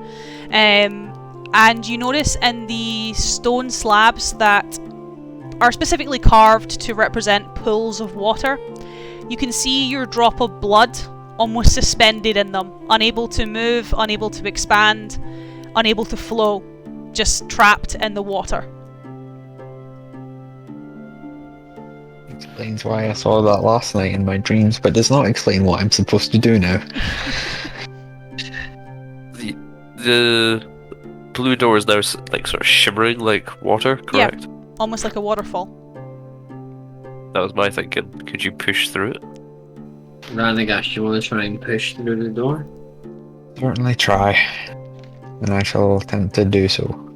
Kind of head back to the door room, touch the door, nothing happens. Like solid. Solid ward that stops you from going through the door. Perhaps we all have to do it first. We tried poking the bit of the wall that has your blood on it. Yeah, try reaching out. Worth a shot. Boop. How strong do you poke it? Make a strength check. Not like very. I kinda not tentative, because obviously it doesn't expect us to do anything, but just, you know, not an overly forceful poke. You can feel the stones almost loose. Oh. Did that do anything, Ranaagash? Can I like poke them a little bit harder? Nothing really happens if you poke it any harder. You can just feel that whilst a lot of the mural is probably cemented into place, these parts are not. We just try pull it out. It's loose. I suppose, yeah, if I can get a good grip on it, let's just try and break this mural. Yeah. As you kind of wrap your fingers around it, you can feel that there is no adhesive. There is nothing holding this piece of the mural in place other than, obviously, gravity. As you pull it free, and you watch as whilst the rest of the mural continues to move on the wall, the water stops flowing, and the riverbed runs dry, at least in the mural. For the three of you, as Ranaagash is pulling this slab, you can see in the basin the water starts to disappear. It starts to sink, and as it does so, it starts to turn red and swirl as Ranaagash's blood fills the basin. As Ranaagash, as you hold the mural, it's almost like an electric shock, kind of that static electricity on your palm, where the ward that Dalarash put on your palm changes colour and goes from that kind of white blue to a very, very deep ocean blue, as your blood remains in the basin. Okay. Let's go. Step 4, I guess, complete. And then we go double back on the other 3. Let's go to the boar. We go Well, to this is 3. you. I'll squeeze blood out of the thumb that I already cut. Reopen the tiny pinprick, wading through the water, which is, well, you're pretty tall, Wolfric, but it still comes up to your knees.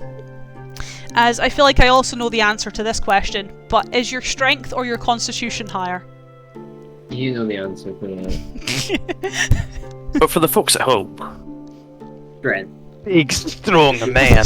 For the folks at Big, home. strong, crushing man.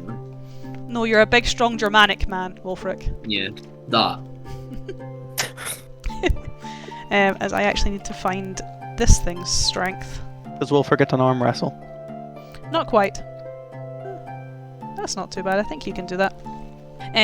As for the three of you, standing obviously kind of on this balcony cliff edge, watching Wolfric, you watch as the water starts to tide and starts to move towards the stairs, where it forms into another, similar to the wolf that sat upon the tree stump, but this time into that of a boar. A giant boar that blocks the way from the stairs to Wolfric, as it scrapes its hooves against the ground ready to charge. Charge towards me. Charge towards you. Is there a mural behind the... Nope, it is just a spectral boar on the charge towards you. you gonna play chicken with a boar? Essentially. I'm not playing chicken. Wolfric's gonna try and grab it by the tusks as it runs at him. Ooh. Give me a strength with athletics, as that will change what this does. 26. Nice. As it charges you, as you almost stand your ground and grab a hold of its tusks, it's stuck in place. You can feel its feet scraping against the ground as you're literally holding it into place. He matched his role. What do you do with this boar? Now that you have it in your grasp, you can feel it. I know that this is a test, and I think what this means is that I'm meant to use... What's the water look like right now? There's not much left of it. A lot of it was actually used to create the boar spirit. There's probably only maybe an inch or so left. I'm gonna try and hoist the boar over my head. And, like, hold it there. Give me strength. Again, you can add athletics if you've got it, which I know you have. 20. Nice. 30, 20. As you kind of raise it over your head, you hoist this giant boar up, and as you do so, you suddenly get very wet as the boar dissipates from your grasp, and the water refills the room, where you get a very similar sensation, I guess, to Ranaagash, this kind of static shock that is a little bit more intense for you, considering you're now very wet. As the rune on your hand goes from that very white colour to a very vibrant green, as you tested your strength against the boar, and won. Hell yeah. Bet you weren't expecting that. Big strong man lift big strong item. Right. So The puzzle solving we need. We'll go with a fox next. Fair Heading- warning, I don't have cunning. Heading up the stairs. This could actually be either of you. I'll give it a shot. No, just I- no promises. I literally don't hunt. I'm a vegan. It can't be me, surely. Marcusar, something tells me these aren't related to us specifically as people, and more attributes people can hold. The fact that this dungeon looked brand new when we walked in gave me the thinking that it shaped itself to the people entering it. Or the abjuration that keeps it closed keeps it clean. Vacuum sealed. Vacuum packed dungeon. Yeah. Freeze-dried dungeon. Alright, I'll give this Fox Basin a shot, why not? Cool. I feel I know the answer to this one as well. Eidolon, is your dexterity or your charisma higher? I wonder, it's a choice between 16 and 7. Yeah, we'll go with dexterity. As you I'm assuming you cut your right hand and not your left hand. Yeah, I'd clink off the gauntlet, put the gauntlet on the left hand for the first time. Move the ring, of course, too. And then just cut right hand and leave the right hand bare. As when you put your blood into the basin, you see that, well, for all of you, Eidolon's blood doesn't really look red anymore. It's almost gone black. Almost as if it's been clotting. However, when it kind of sits in the basin and begins to fill, the four of you can start to hear stone crumble. Wolfric goes into a panic. PTSD, not the statues. As one of the two statues on the other side of the room starts to strip its stone and earth and become flesh and sinew. Wolfric instinctively moves fucking away from it and is like in the archway of the room. Just not I again, will not give a again, nice not laugh again. to that. This is funny because he's not actually at risk, so it can be funny. As stepping down from the almost pedestal, the plinth, taking its weapon into hand rather than its instrument, is the Minotaur. As it takes a few steps towards you, Eidolon, hammer in hand, ready to swing. I will just stand, look up at it. This is a statue, this is a spirit, this isn't might, so I'm just going to ready dodge. And I'll just stand in front of it. What is its to hit bonus? Not a lot, actually. As that would be a 10. With disadvantage? Yep. Cool. If it's just swinging down the way, I'm just going to sidestep and take a step out the way. Can I attempt to disarm it? You can attempt to disarm it, you can attempt to hit it. As I'll essentially just take the fist, not a punch, more just go for a chop down onto its wrist to attempt to make it drop this axe it's holding. Give me an attack roll. It's just unarmed, so that's only a +7. Only a +7. That's a 24 to hit. Cool. I don't As know if I did not roll damage. you kind of deftly move out of the way, kind of slink out of the way, step to the side, and just outstretch a hand to more hit it, just disarm it. And as you do so, you watch as it turns back to stone and starts to crumble. As I disarm it? Yep. Where for you, the rune on your hand turns orange. Either that was the right thing to do, or I just messed up. I'm presuming it's the right thing to do, and I know you've got an eldritch creature living within you, but if that blood color persists after it's purged from your form, I would suggest seeing a doctor, because that may be a bacterial infection. Want me to level with you, Wolfric? Yes. Listen, I consider most of you good friends about this point, so I'll just level the truth with you. If it's getting like this, I've maybe only got another month to live. Just simple as that. Well, we'll make sure it's a good last month then. Eidolon would more just give a shrug with a slighted smile. Come on, one left. Right. Looks like it's Marcusar the Wolf. But how am I supposed to... Like, you bested the boar with a feat of strength, and you, very cunning, dodged the Minotaur. How am I supposed to out-voice a wolf? You're not out-voicing it, you're showing that your spirit matches its. Well, let's give it a go anyway. Your intention and tenacity. Is your devotion set, Marcusar? Pretty convincingly. Where do Then your go honesty? prove it. Where does your honesty lie? Where do your convictions? Let's find out. And No, just back- on the offset, it would be slightly embarrassing at this point. if we get back to the purple one, I'll raise my sickle and slice it across my hand. And just like a single drop into the basin. So for yourself, Marcus, is your constitution or your wisdom higher? My wisdom is higher, just by 1. By 1? I have 18 wisdom and 17 con. Not bad. I didn't know your con was that high. I'm a beefy boy. I got good rolls. No wonder we're very close on HP. Yeah.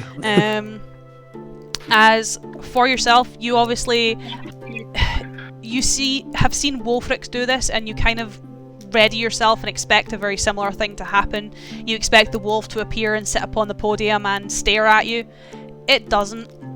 Instead, what the four of you see, Marcus, as you stand before the basin, is several wolves, almost a full pack, in spectral form, start to emerge from the roots, start to emerge from the walls, emerge from the podiums and plinths, and start to encircle you, growling and snarling. Panic. I try to make myself like large and try to like seem scarier. You see them bark at you. Try like waving my arms about in a sort of like manner to fuck off.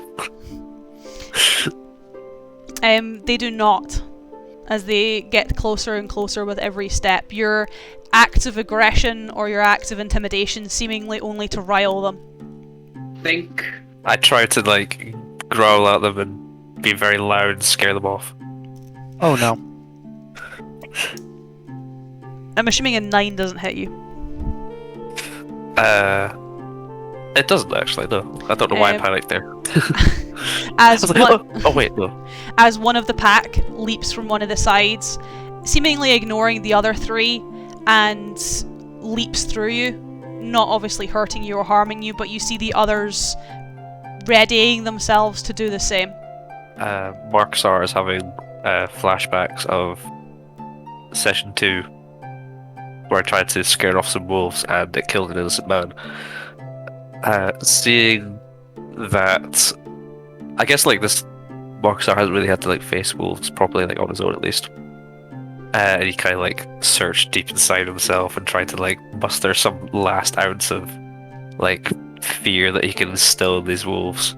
He'll sort of like throw out his arms in a very like aggressive stance. I would like to wild shape. What do you wild shape into? What CR can I do right now? I've never done this. Something tells me, and it might be wrong, but I think you were supposed to try talk to the wolves. Was I? Because I don't have that spell anymore. No, as in like these are spirit wolves. I think you should have just tried like maybe, I don't know. Well, I can speak to them in hell, so I don't know. My assumption was that they're trying to scare you. They're trying to get you to shake in your beliefs. So if you don't show them any fear, Yeah, that. Oh, well, really? Well, this is what Mark. I mean, you've committed to fear now, so. you're committed to fear now. Not fear. It's more like Caution. what was it? The voice of the force to test your spirit. I'm trying to like Dominance. not dominance, but just like that I have a strong spirit, and that I won't like Falter. Yes. Guess that's kind of the vibe. Because I know like these things can like hit you. Like I mean, they did damage to you, so it's not like I just won't believe them to hurt me. That it might still hurt me. Why am I taking so long to find this?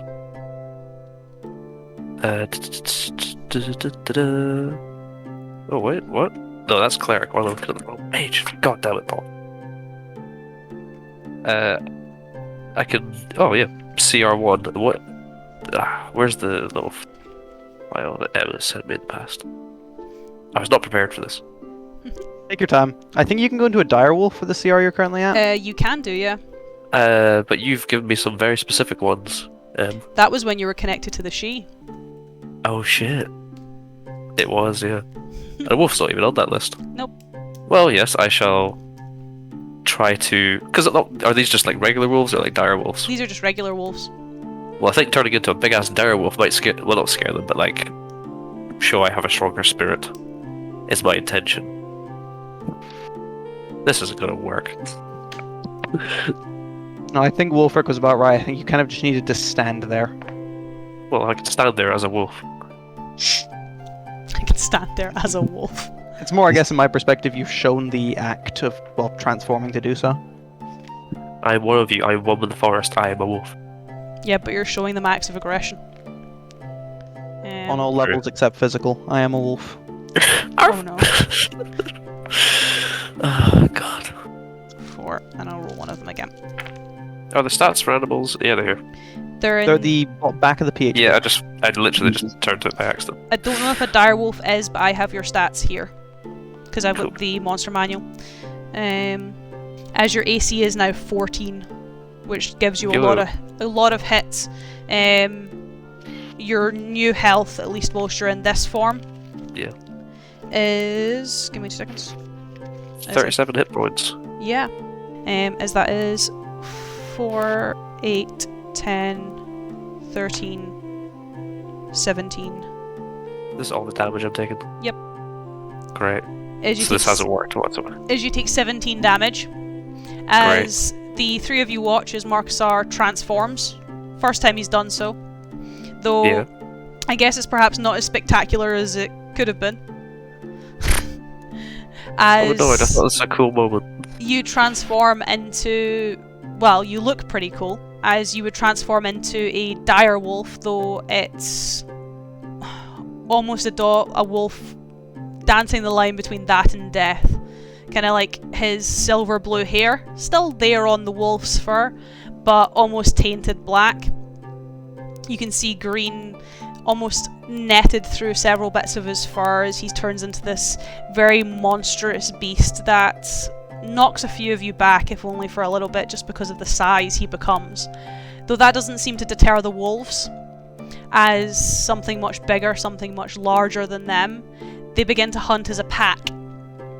As rather than taking several, like, individual attacks, they attempt to fight as a pack. Where you take 17 damage, as now several of them are biting and gnawing, clawing, one is even on your back. Well, this hasn't worked at all. I realise now that I do actually have to speak with animals. Oh, come on! I mean, you could just try talk to them. I thought this could be appropriate. I mean, now you're a wolf, so you kind of look like them. Yeah. Can I speak? Can I cast while I'm a wolf? Not at this level. No. You can't cast spells as your ability to speak or take an action that requires hands and limited abilities of the beast form. Transforming doesn't break your concentration on a spell you've already cast, however, or prevent you from taking actions as part of a spell, such as call lightning that you've already cast. I didn't know that. Yes. Wow. Would it be a real... I'm playing a druid right now and I didn't even fucking know that. Seems like a real downer if I just like, I'll just go back to elf so I can cast. Do what you feel is best, King.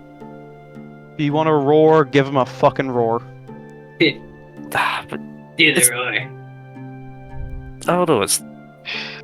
You're right, it is the voice of the forest to test your spirit. To maybe be the loudest voice. I don't know. I'll Speak try... your intentions. I'm gonna howl, but not in an aggressive way. I'm gonna try and howl in a sort of just... Same level as them. Same level as them, a sort of... I'm trying to... I'm your ally. I'm one of the pack. Don't know if that would do anything. As I guess you kind of drop the aggression. Yeah. As much as you can, considering you were quite aggressive to them to begin with. They were quite aggressive to me. Encircling me. If that's not aggressive, I don't know what is. As when you, I guess, raise your voice, take the howl, and try to howl with the pack rather than against the pack. Yeah. They do seem to be less aggressive. They do seem to be, I guess, more passive. Where they gather round you and sit. I sit with them.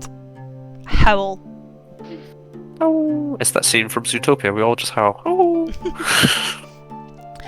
Whereas you howl with them, you're obviously still in your direwolf form. It's up to you whether you dispel that or not. But they start to disappear. And for everyone watching, the Marcasar doggo, so the big direwolf, starts to shimmer purple. I'm just gonna lean over to Wolfric and just be like, that was terrifying, right? Yes. If the other wolves have dispelled, I would probably revert back to my elf form. Seems like we all got it figured out, didn't we, boys? And someone didn't mention that they could do something, gesturing at Marcasar. I'm sorry, of all the weird things we've seen everyone do, his ability to spontaneously turn into a wolf is strange to you. I'm not saying it's strange, I'm just saying that was rather cool and I would like to have seen it done before now. So I want to think, like, mechanically, yes, I could have done that before, but I think character-wise, I don't think he's been able to do this before. I'm not staying mechanically, I'm staying in character. Yeah, like, I think... Marcasar's He like, I didn't know I could do that. Yeah. Yeah. I think it was, yeah, that's the whole thing. I'm just like, even like, y'all saw that, right? Well, as absurdist as that was, it looks like you passed. We all try our doors then? We'll all try our doors. As you head into the small room with the stone with the script on it, standing before the doors that match the colour upon your runes, and with the keys on your palms, you are able to open the doors. He's on the other side.